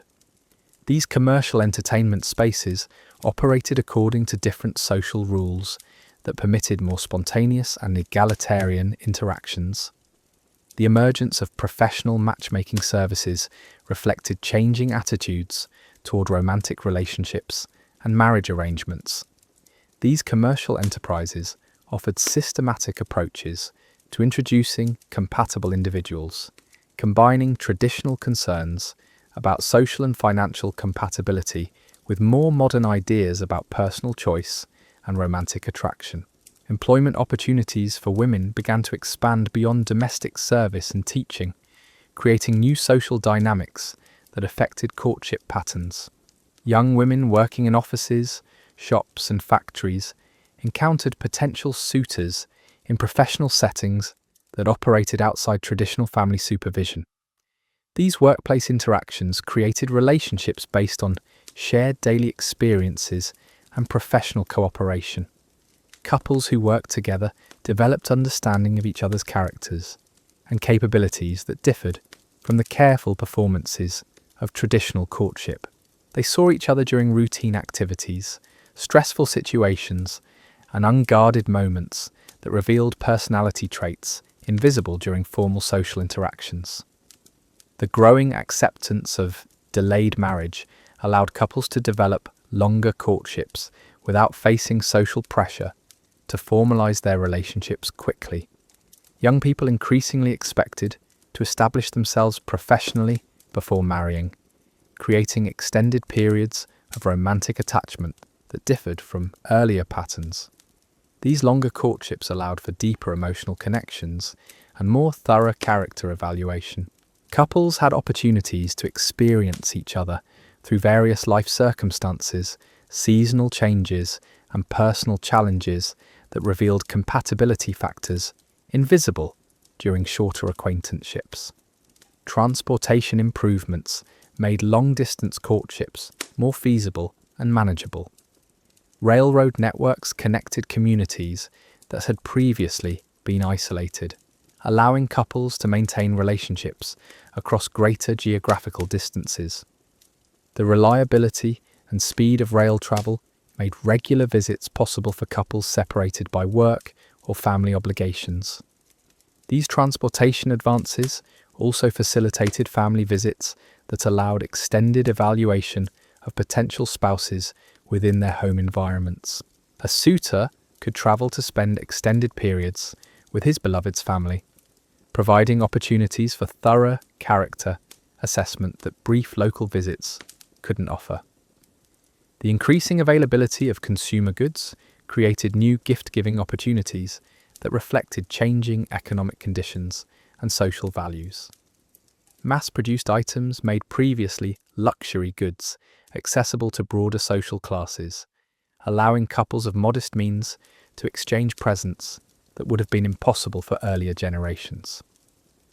Commercial greeting cards began to supplement handwritten correspondence, providing ready-made expressions of sentiment for couples who lacked literary skills or confidence in their writing abilities. These printed messages offered romantic vocabulary and emotional expressions that could enhance personal communications. The rise of advertising and commercial culture began to influence courtship practices in subtle ways. Young people were exposed to new ideas about beauty, fashion, and social behavior through commercial messages that competed with traditional family guidance. These influences created generational tensions as parents struggled to maintain authority over children exposed to alternative value systems. Fashion changes reflected and reinforced evolving attitudes toward romantic relationships and gender roles. Women's clothing became gradually less restrictive, allowing for greater physical freedom and more natural movement. These changes facilitated new forms of social interaction and recreational activities that would have been impossible with earlier dress styles. The growing acceptance of romantic love as the primary basis for marriage created new pressures and expectations for courtship relationships. Young people increasingly expected to experience passionate emotional connections with their future spouses, rather than settling for practical arrangements based primarily on social and financial considerations. This emphasis on romantic feeling created new anxieties about relationship authenticity and emotional compatibility. Couples worried about distinguishing genuine love from temporary infatuation, leading to extended analysis of their feelings and motivations that might have seemed unnecessary to earlier generations. Educational improvements meant that more young people possessed the literacy skills necessary to participate fully in the elaborate, written culture of Victorian courtship. Love letters became more sophisticated and literary as writers gained access to broader vocabularies and cultural references through expanded educational opportunities. The increasing availability of books and periodicals provided couples with shared cultural experiences that enhanced their intellectual connections. They could discuss literature, current events, and philosophical questions with greater depth and sophistication than had been possible for less educated earlier generations. Scientific advances began to influence romantic relationships in unexpected ways. The growing understanding of psychology and human behavior provided new frameworks for analyzing romantic attractions and relationship dynamics. Couples became more self-conscious about their emotional processes and more analytical in their approaches to courtship decisions. Medical advances that improved health and extended lifespans changed expectations about marriage duration and family planning. Couples could anticipate longer lives together, making compatibility considerations more important as they contemplated decades of shared experience rather than the shorter partnerships that disease and early mortality had made typical in earlier eras. The gradual expansion of women's legal rights began to alter the fundamental nature of marriage as a social institution. As women gained property rights and legal recognition as independent individuals, marriage relationships became more genuinely partnerships between equals, rather than arrangements where women essentially became legal dependents of their husbands. These legal changes influenced courtship practices as young women gained more authority over their romantic decisions and marriage choices. Parents found their traditional control over daughters' romantic lives gradually diminishing as society recognized women's rights to make independent decisions about their personal futures. Religious influences on courtship practices began to diversify as society became more pluralistic and tolerant of different denominational traditions. Couples from different religious backgrounds found greater acceptance for their relationships, though they still faced significant challenges in navigating family expectations and community pressures. The rise of secular entertainment and social activities provided alternatives to church-centered social life that had previously dominated many communities. Young people could meet and interact in commercial venues that operated according to business rather than religious principles, creating more diverse social environments. International influences began to affect British courtship customs as increased travel and communication exposed society to different cultural approaches to romance and marriage. European and American practices provided alternative models that challenged traditional British assumptions about proper courtship behaviour. The growing cosmopolitan nature of urban life brought together people from diverse backgrounds and regions, creating social environments where traditional local customs had to adapt to accommodate different cultural expectations and practices. Economic changes associated with industrialization created new social classes and altered traditional hierarchies that had governed courtship practices. Successful businessmen and professionals could achieve social status that challenged aristocratic precedents, creating new dynamics in romantic relationships that crossed traditional class boundaries. The emergence of a prosperous middle class created large populations of young people who possessed both the resources and leisure time necessary for extended courtships. These couples could afford the gifts, entertainments, and travel that elaborate romantic relationships required, while having sufficient education and cultural sophistication to appreciate their finer aspects. Technological innovations began to influence romantic relationships in ways that would become increasingly important in subsequent decades. The telegraph enabled faster long-distance communication, though it remained expensive and formal. Electric lighting extended evening social activities and created new opportunities for nighttime entertainments. Photography became more accessible and affordable, allowing ordinary couples to document their courtships and create lasting mementos of their romantic relationships. The ability to capture and preserve images added new dimensions to romantic correspondence and gift-giving practices. The increasing pace of social change created generational tensions as young people adopted new courtship practices that differed from their parents' experiences. Older generations worried about declining moral standards and social stability, while younger people embraced opportunities for greater personal freedom and romantic choice. These tensions played out within families as parents struggled to guide children through courtship processes that differed significantly from their own experiences. Traditional advice seemed less relevant to situations that their generation had never encountered, creating uncertainty and conflict within domestic relationships. Urban growth created anonymous environments where young people could interact with less community supervision than had been possible in smaller towns and rural areas. The anonymity of city life provided both opportunities and dangers that required new approaches to courtship safety and social regulation. The development of public transportation systems made it easier for couples to meet privately and travel to entertainment venues without family supervision. These transportation networks created new possibilities for romantic relationships, while also generating concerns about young people's safety and moral behaviour. Professional opportunities for women continued to expand, creating new social dynamics that affected romantic relationships and marriage patterns. Women who could support themselves financially had greater freedom to choose marriage partners based on personal preference rather than economic necessity. These economic changes altered the fundamental nature of courtship negotiations as women became less dependent on marriage for financial security.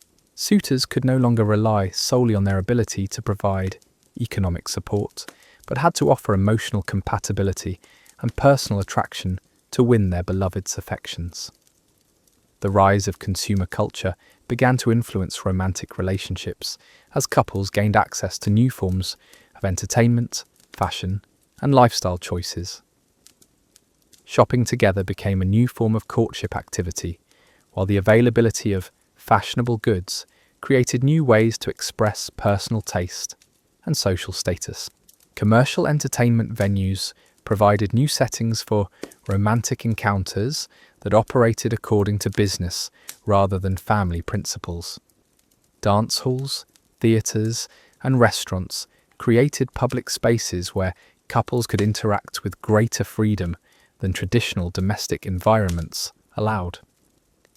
The increasing acceptance of romantic love as the primary basis for marriage created new pressures on courtship relationships to generate intense emotional connections. Couples felt obligated to experience passionate feelings that earlier generations might have considered unnecessary or even dangerous to marital stability. This emphasis on romantic emotion led to more dramatic and expressive courtship behaviours as young people sought to demonstrate the depth of their feelings.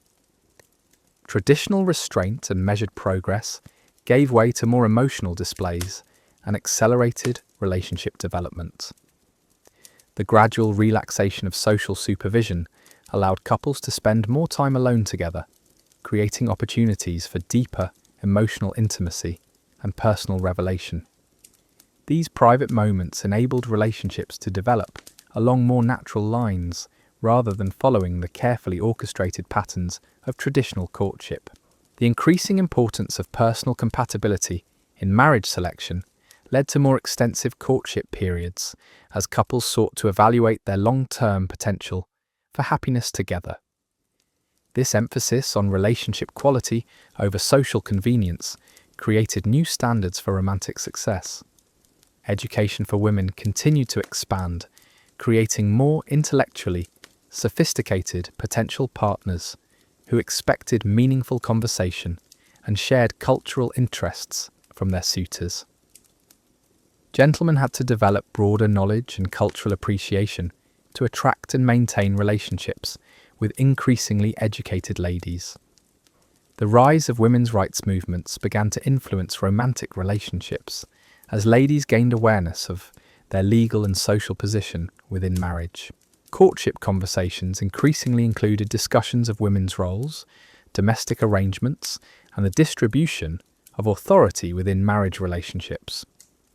Professional matchmaking services became more sophisticated and systematic, offering scientific approaches to compatibility assessment that supplemented traditional family-based introductions.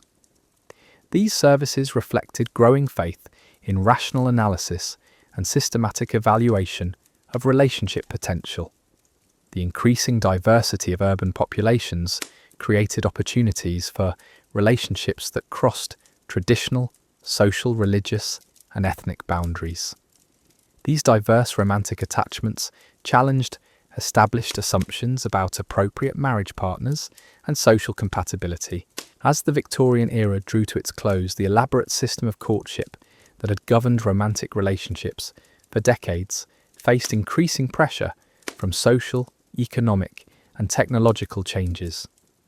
The careful balance between individual desire and social control that had characterized Victorian romance began to shift toward greater personal freedom and choice. The transition from Victorian to modern courtship practices would not happen overnight, but the foundations for change were already visible in the closing years of the 19th century.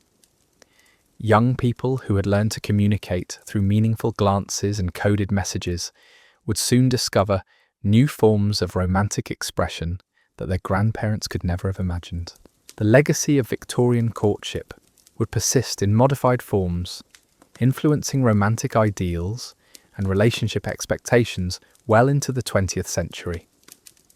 The emphasis on gradual relationship development, careful character evaluation, and serious commitment to partnership would continue to shape romantic culture, even as the specific practices and restrictions of the era gradually disappeared. In the quiet moments between wakefulness and sleep, we might imagine ourselves back in those gaslit drawing rooms where every gesture carried meaning and every word was chosen with care. Perhaps there was wisdom in that world's patient approach to love. Its understanding that the most precious connections require time, attention, and genuine commitment to flourish properly. The elaborate dance of Victorian courtship reminds us that romance has always found ways to bloom, even within the most restrictive circumstances. Hearts determined to connect will always discover methods of communication, whether through the language of flowers, the poetry of letters, or the simple eloquence of shared silence in a candlelit room. As the 19th century faded into history, it left behind a legacy of romantic idealism tempered by practical wisdom, passionate feeling constrained by social responsibility, and individual desire balanced against community expectations. These tensions would continue to shape romantic relationships long after the specific customs of the Victorian era had become mere historical curiosities. The young people who learned to love within those careful constraints possessed skills in patience, observation, and emotional subtlety that might serve any generation well. They understood that true intimacy develops slowly, that compatibility reveals itself through time and testing, and that lasting partnerships require more than temporary attraction to survive life's inevitable challenges. In our modern world of instant communication and casual encounters, the Victorian approach to courtship offers a different model of romantic development. It suggests that some experiences become more precious when they require effort to achieve, more meaningful when they develop gradually, and more lasting when they are built on solid foundations of mutual respect and genuine understanding. The elaborate social machinery that governed Victorian romance may seem quaint or oppressive to contemporary minds, but it served important purposes in its time and place. It provided structure for emotional development, protection for vulnerable individuals, and stability for social institutions that depended on successful marriages for their continuity. Perhaps most importantly, the Victorian approach to courtship recognized that love is both an emotion and a skill, requiring cultivation, practice, and dedication to reach its full potential. The couples who emerged from this system with genuine affection and mutual respect had learned to create intimacy within constraints, to find meaning in small gestures, and to build partnerships that could withstand the tests of time. As we drift towards sleep in our modern world, we might carry with us some echo of that earlier era's romantic wisdom. The understanding that patience can deepen affection, that restraint can intensify desire, and that the most precious connections are often those that develop slowly, carefully, and with full appreciation for their rarity and value. The Victorian era's approach to courtship created its own unique form of romance, one that found poetry in restriction, passion in patience, and profound intimacy in the careful observation of social forms. These lovers may have been constrained by elaborate rules, but they were also protected by them, guided by them, and ultimately enabled by them to create relationships of remarkable depth and durability. In the end, perhaps the true lesson of Victorian courtship lies not in its specific practices, but in its underlying recognition that love deserves time, attention, and careful cultivation to reach its full flowering. The elaborate dance of 19th century romance may have ended, but its essential wisdom about the nature of lasting affection continues to resonate across the centuries, whispering to us still in the quiet moments when we pause to consider what makes relationships truly meaningful and enduring. The end of the Victorian era brought with it a curious paradox that would have puzzled earlier generations. As social restrictions began to loosen and new freedoms emerged, many young people found themselves longing for the very constraints their parents had chafed against. The elaborate rituals of courtship had provided structure and meaning to romantic relationships in ways that sudden freedom could not easily replace. Consider the young woman of 1900 who suddenly found herself able to bicycle unchaperoned through town, to work alongside men in offices and shops, to attend evening entertainments without constant supervision. These liberties, fought for and celebrated, also brought unexpected anxieties. How was she to interpret a gentleman's intentions when the careful codes of earlier courtship had been abandoned? What did casual conversation mean when it was no longer filtered through drawing room protocols? The gentlemen of this transitional period faced their own confusion as traditional markers of serious courtship lost their significance. A bouquet of flowers, once a carefully calculated romantic gesture, became a casual politeness. A letter, previously a precious communication, treasured and reread, turned into routine correspondence. The very tools that had allowed their fathers to express deep feeling while maintaining propriety seemed to lose their power in this new, more direct world. Yet human nature remained constant beneath these changing social forms. Young hearts still yearned for connection, still hoped for love, still dreamed of finding that perfect companion who would understand their deepest thoughts and share their most cherished aspirations. The challenge lay in discovering new ways to create the intimacy and meaning that Victorian courtship had provided within its elaborate framework. Some couples attempted to maintain traditional practices even as society moved away from them. They continued to exchange formal letters, to observe calling hours, to seek parental approval for their romantic attachments. But these customs felt increasingly artificial when performed in isolation from the broader social system that had given them meaning and support. Others embraced the new freedoms with enthusiasm, reveling in the ability to speak directly about their feelings, to spend unchaperoned time together, to make romantic decisions based purely on personal preference rather than family approval. Yet many of these couples discovered that freedom without structure could be as confusing as restriction without choice had been for earlier generations. The rise of commercial entertainment created entirely new contexts for romantic relationships. Dance halls, theatres, amusement parks, and seaside resorts provided venues where young people could meet and interact outside traditional family networks. These environments operated according to different social rules that emphasized fun, spontaneity, and personal choice over the measured deliberation of Victorian courtship. But this shift toward commercial entertainment also introduced new complications. How was a young woman to distinguish between a gentleman seeking serious courtship and one merely looking for casual amusement? How could couples evaluate their long-term compatibility when their interactions took place primarily in artificial entertainment environments designed to promote temporary pleasure rather than reveal authentic character? The changing nature of work and professional life created additional challenges for romantic relationships. As more women entered the workforce and men's careers became more demanding, couples found less time for the extended courtship rituals that had characterized earlier eras.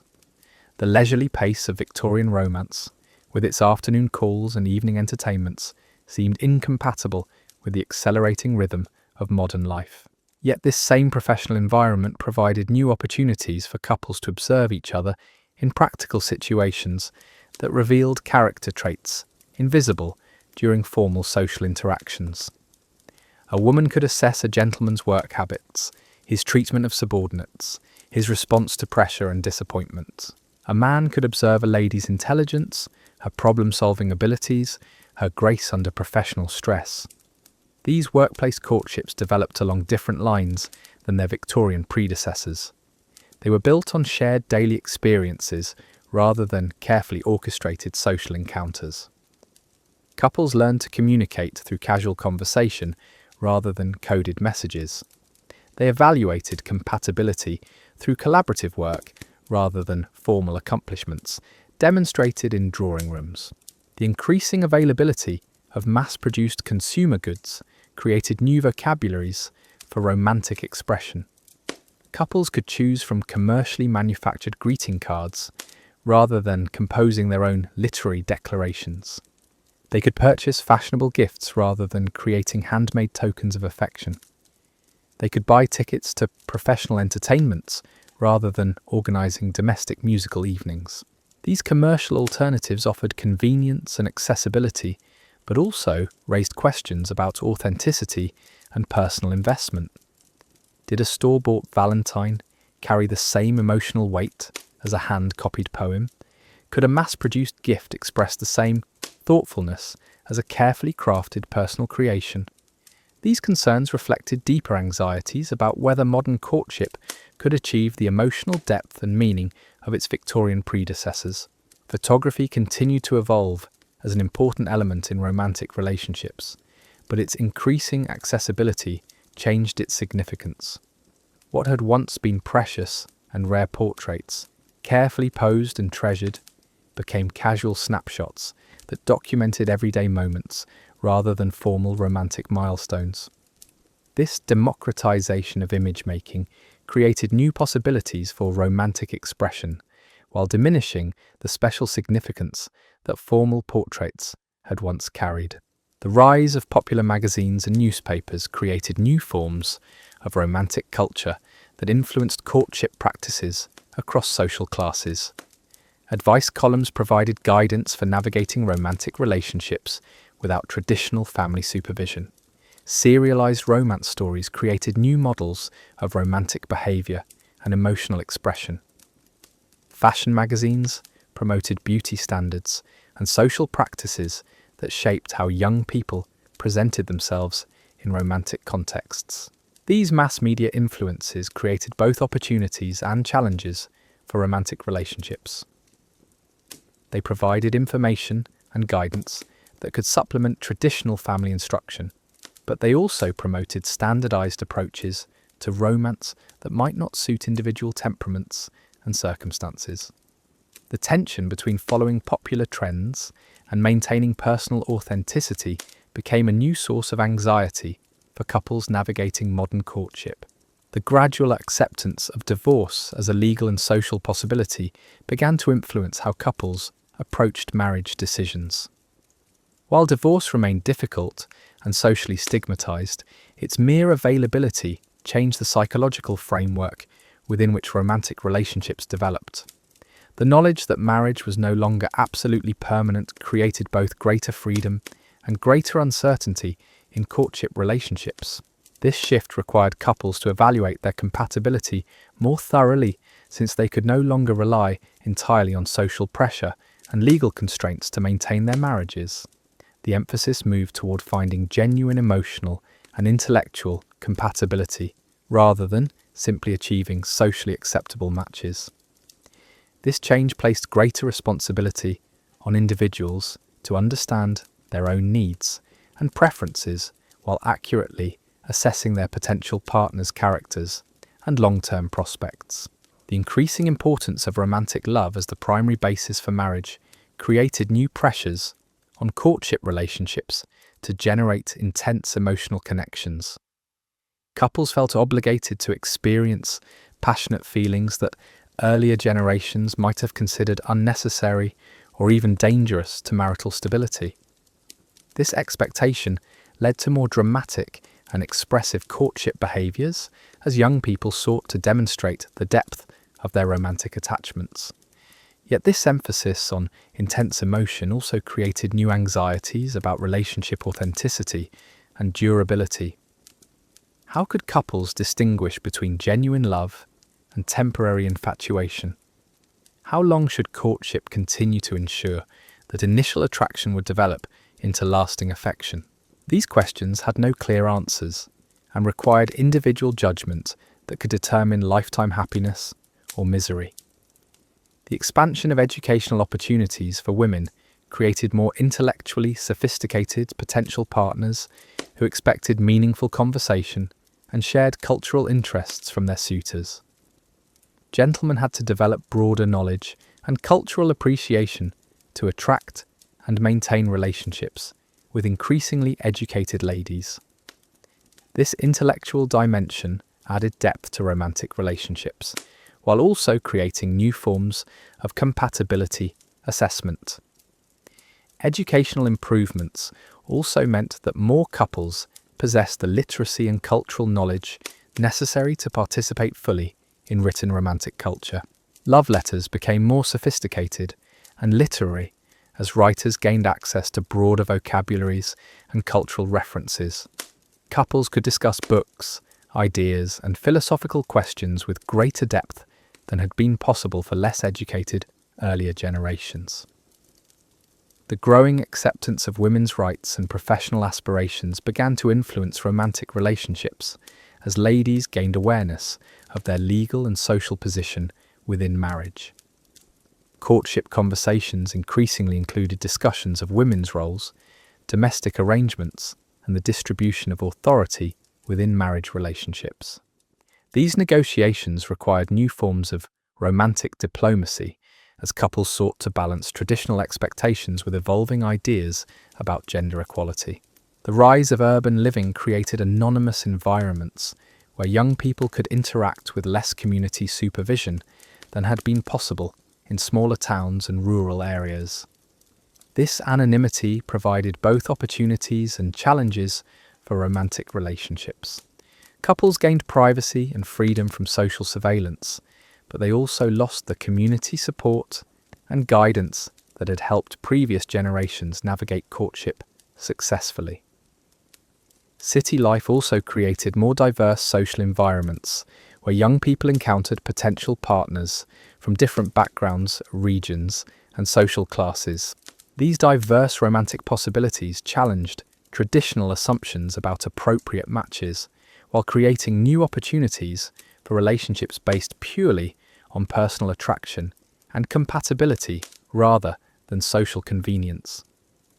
The development of public transportation systems made it easier for couples to meet privately and travel to entertainment venues without family supervision. Streetcars, omnibuses, and suburban trains created new possibilities for romantic relationships, while also generating concerns about young people's safety and moral behaviour. Parents struggled to adapt traditional supervision methods to these new mobility options. Transportation improvements also facilitated long-distance relationships by making regular visits more feasible and affordable. Couples separated by work or family obligations could maintain romantic attachments through more frequent reunions. The reliability of modern transportation systems allowed for planned meetings and shared experiences that would have been impossible for earlier generations. The increasing pace of social change created generational tensions as young people adopted courtship practices that differed dramatically from their parents' experiences. Traditional family guidance seemed less relevant to situations that older generations had never encountered. Parents found themselves offering advice about romantic relationships based on social conditions that no longer existed. These generational differences created conflicts within families as young people sought to balance respect for parental wisdom with the practical necessity of adapting to changing social conditions.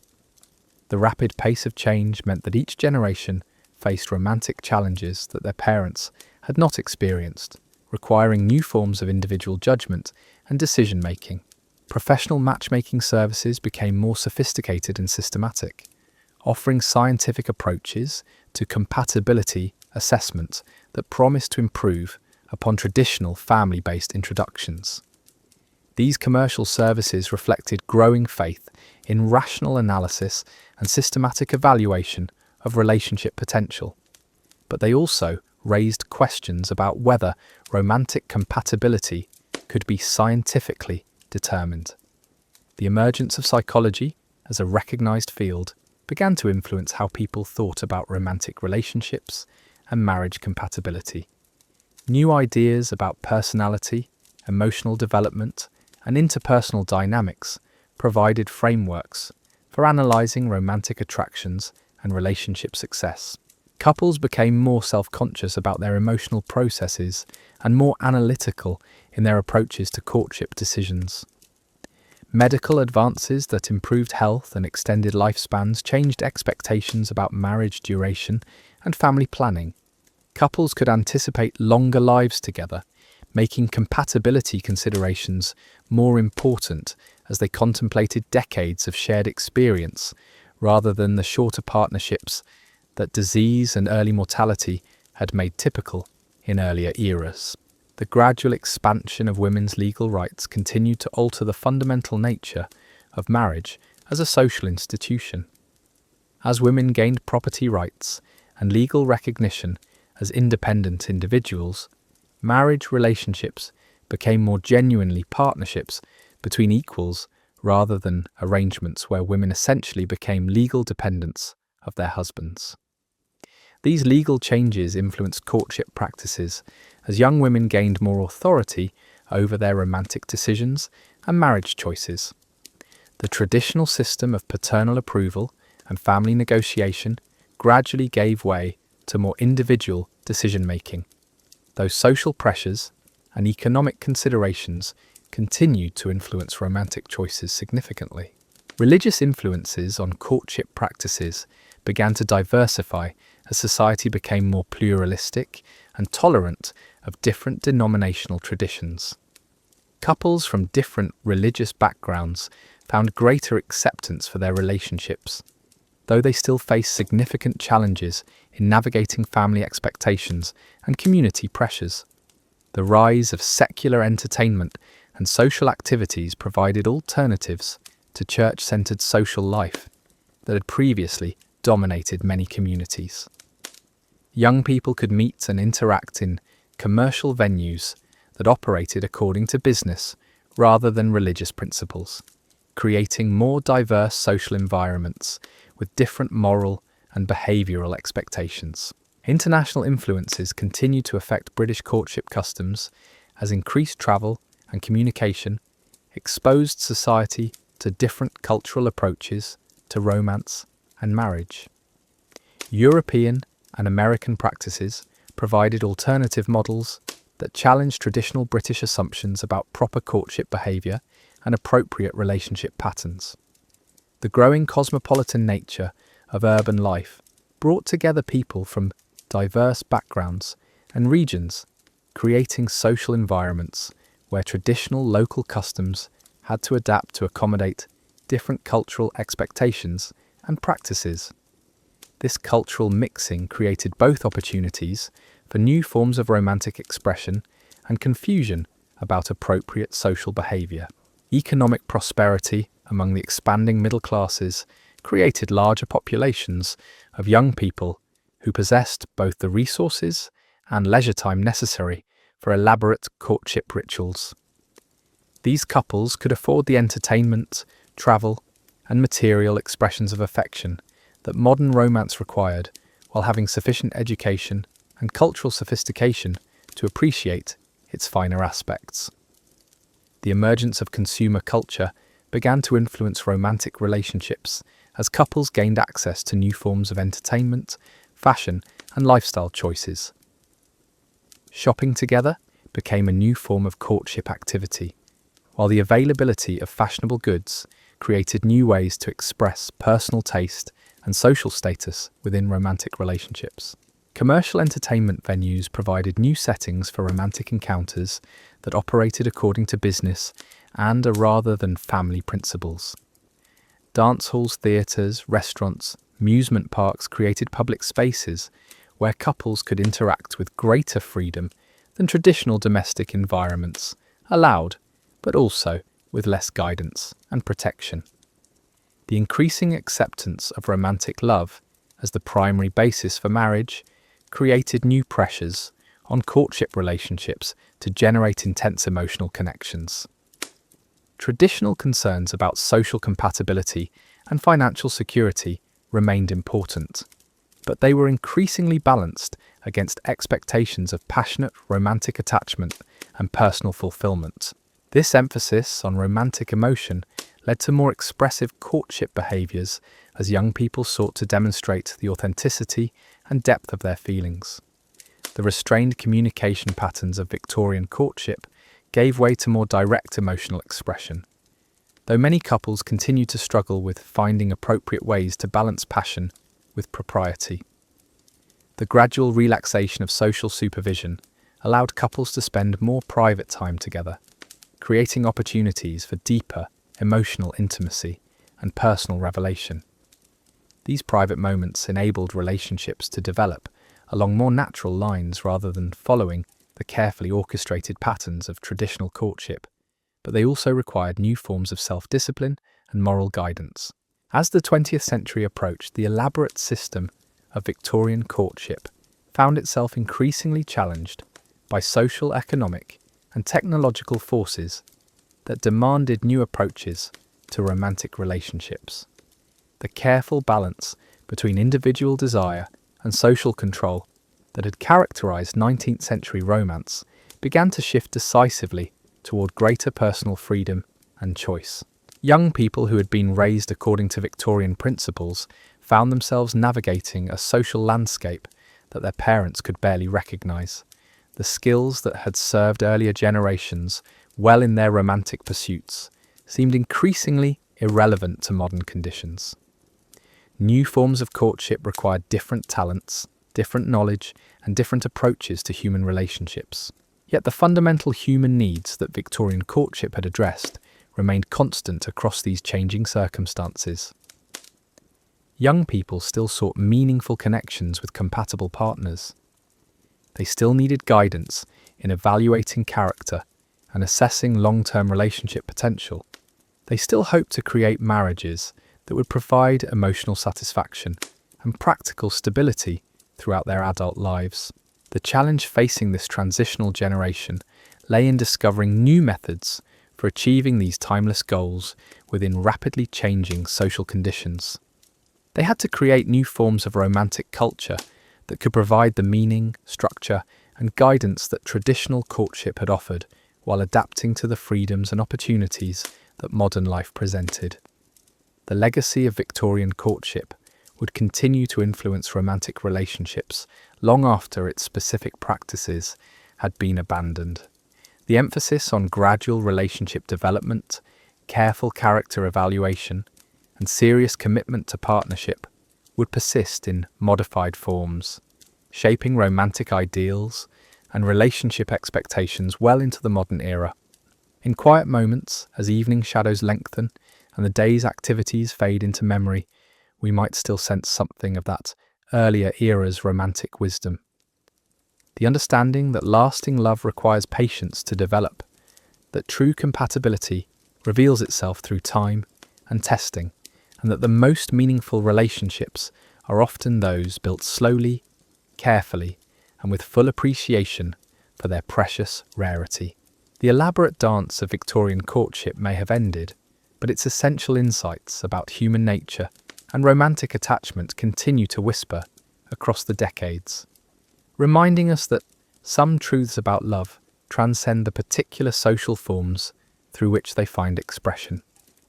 In every age, hearts seek connection, souls yearn for understanding, and the human spirit continues its eternal quest for that perfect companion who will share life's joys and sorrows with equal grace. The transformation from Victorian to Edwardian courtship didn't happen overnight, but rather unfolded like a slow tide, each wave carrying away another fragment of the old world while depositing something entirely new upon the shore. By the early 1900s, young people found themselves caught between two worlds, carrying the emotional vocabulary of their parents while learning to speak the language of a rapidly modernizing society. Picture, if you will, the young woman of 1905 raised on the careful protocols of Victorian romance, suddenly finding herself in a world where telephone conversations replaced handwritten letters, where motor cars offered unprecedented privacy, where the very notion of chaperoned walks seemed quaint and unnecessary. She'd been trained to communicate through the flutter of a fan, the positioning of flowers in her hair, the careful selection of sheet music. Now she was expected to express herself directly, to make decisions independently, to navigate romantic waters without the familiar landmarks that had guided her mother's generation. The gentleman of this era faced equally bewildering changes. His father had courted through formal calling hours, had won his bride through patient demonstration of character and financial stability, had proposed marriage after months or years of carefully supervised interaction. But the modern suitor found himself competing in an arena where charm mattered more than pedigree, where spontaneity trumped formality, where a lady's preferences carried more weight than her father's approval. This transition period created its own unique forms of romantic confusion and opportunity. Some couples attempted to maintain traditional courtship patterns even as society moved beyond them, creating elaborate private rituals that felt increasingly artificial in their new social context.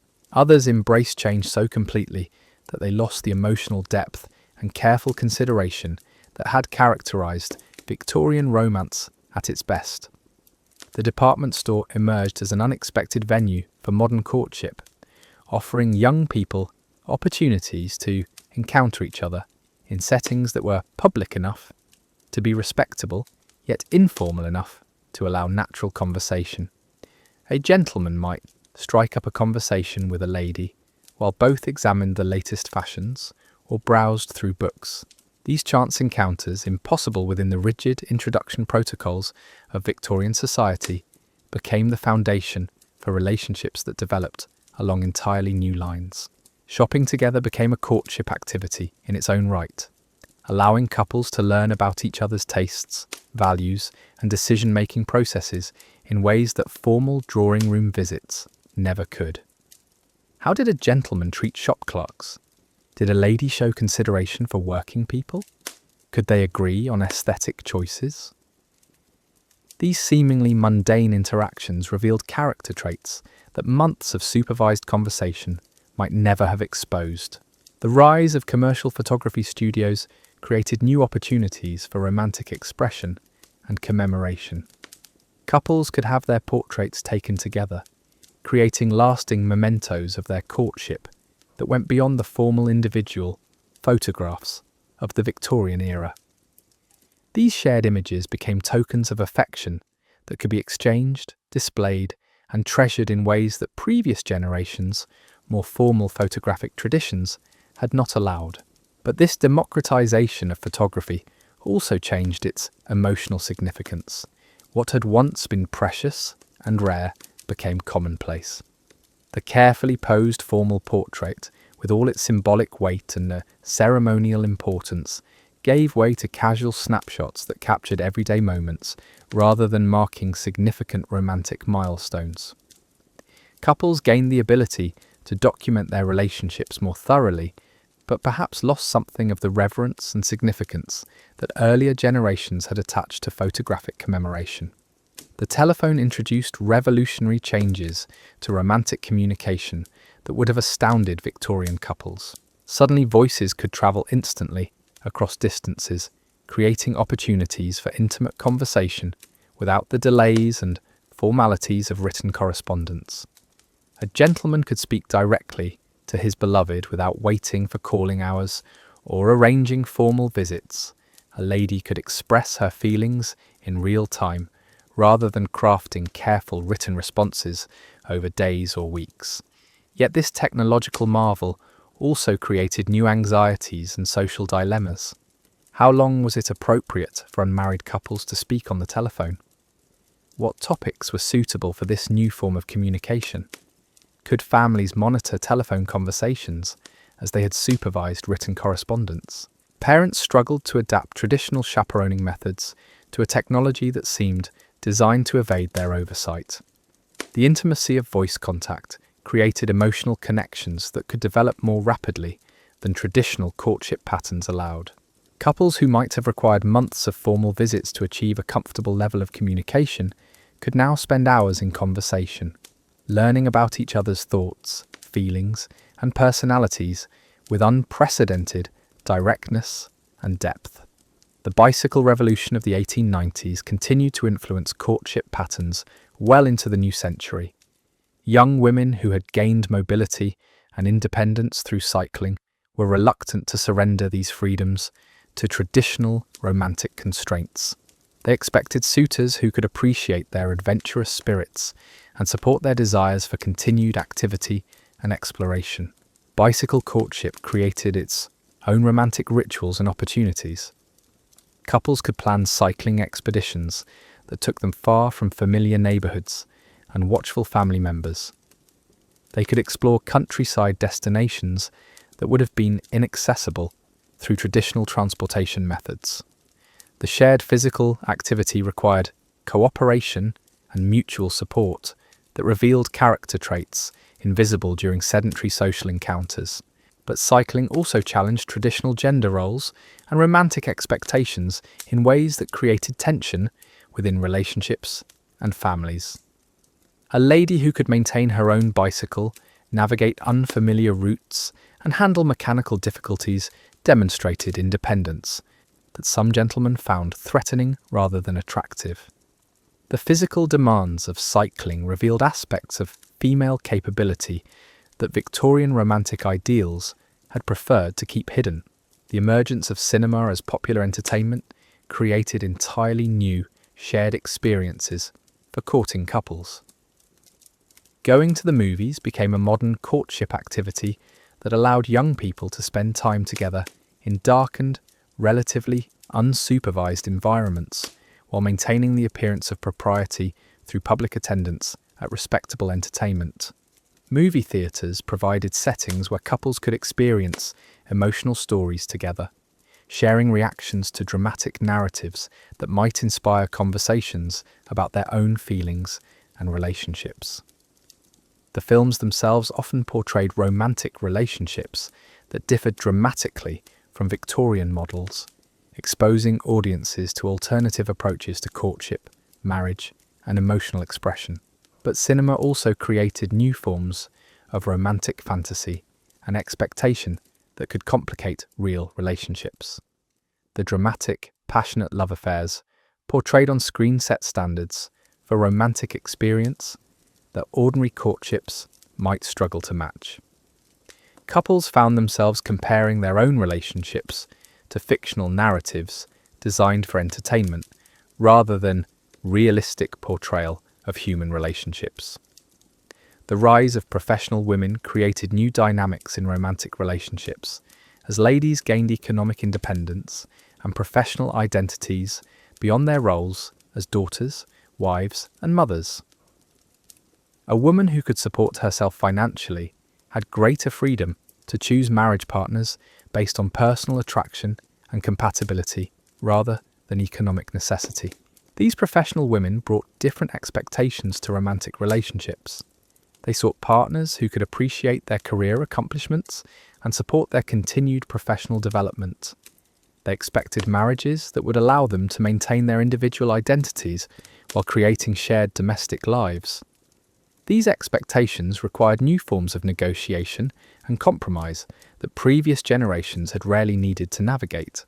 Gentlemen found themselves courting women whose lives extended far beyond domestic concerns and social accomplishments. They had to learn to appreciate professional achievements, to understand workplace pressures and challenges, to support career ambitions that might compete with traditional domestic roles. The old model of the dependent wife, grateful for masculine protection and financial support, no longer applied to these modern relationships. Workplace romances became increasingly common as more women entered professional environments alongside men. These relationships developed through daily interaction and shared professional challenges rather than formal social introductions. Couples learned about each other's work habits, problem-solving abilities, and responses to stress and pressure. But workplace courtship also created new complications and potential conflicts of interest.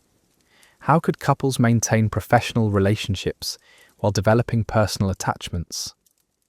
What happened when romantic relationships ended, but professional obligations continued?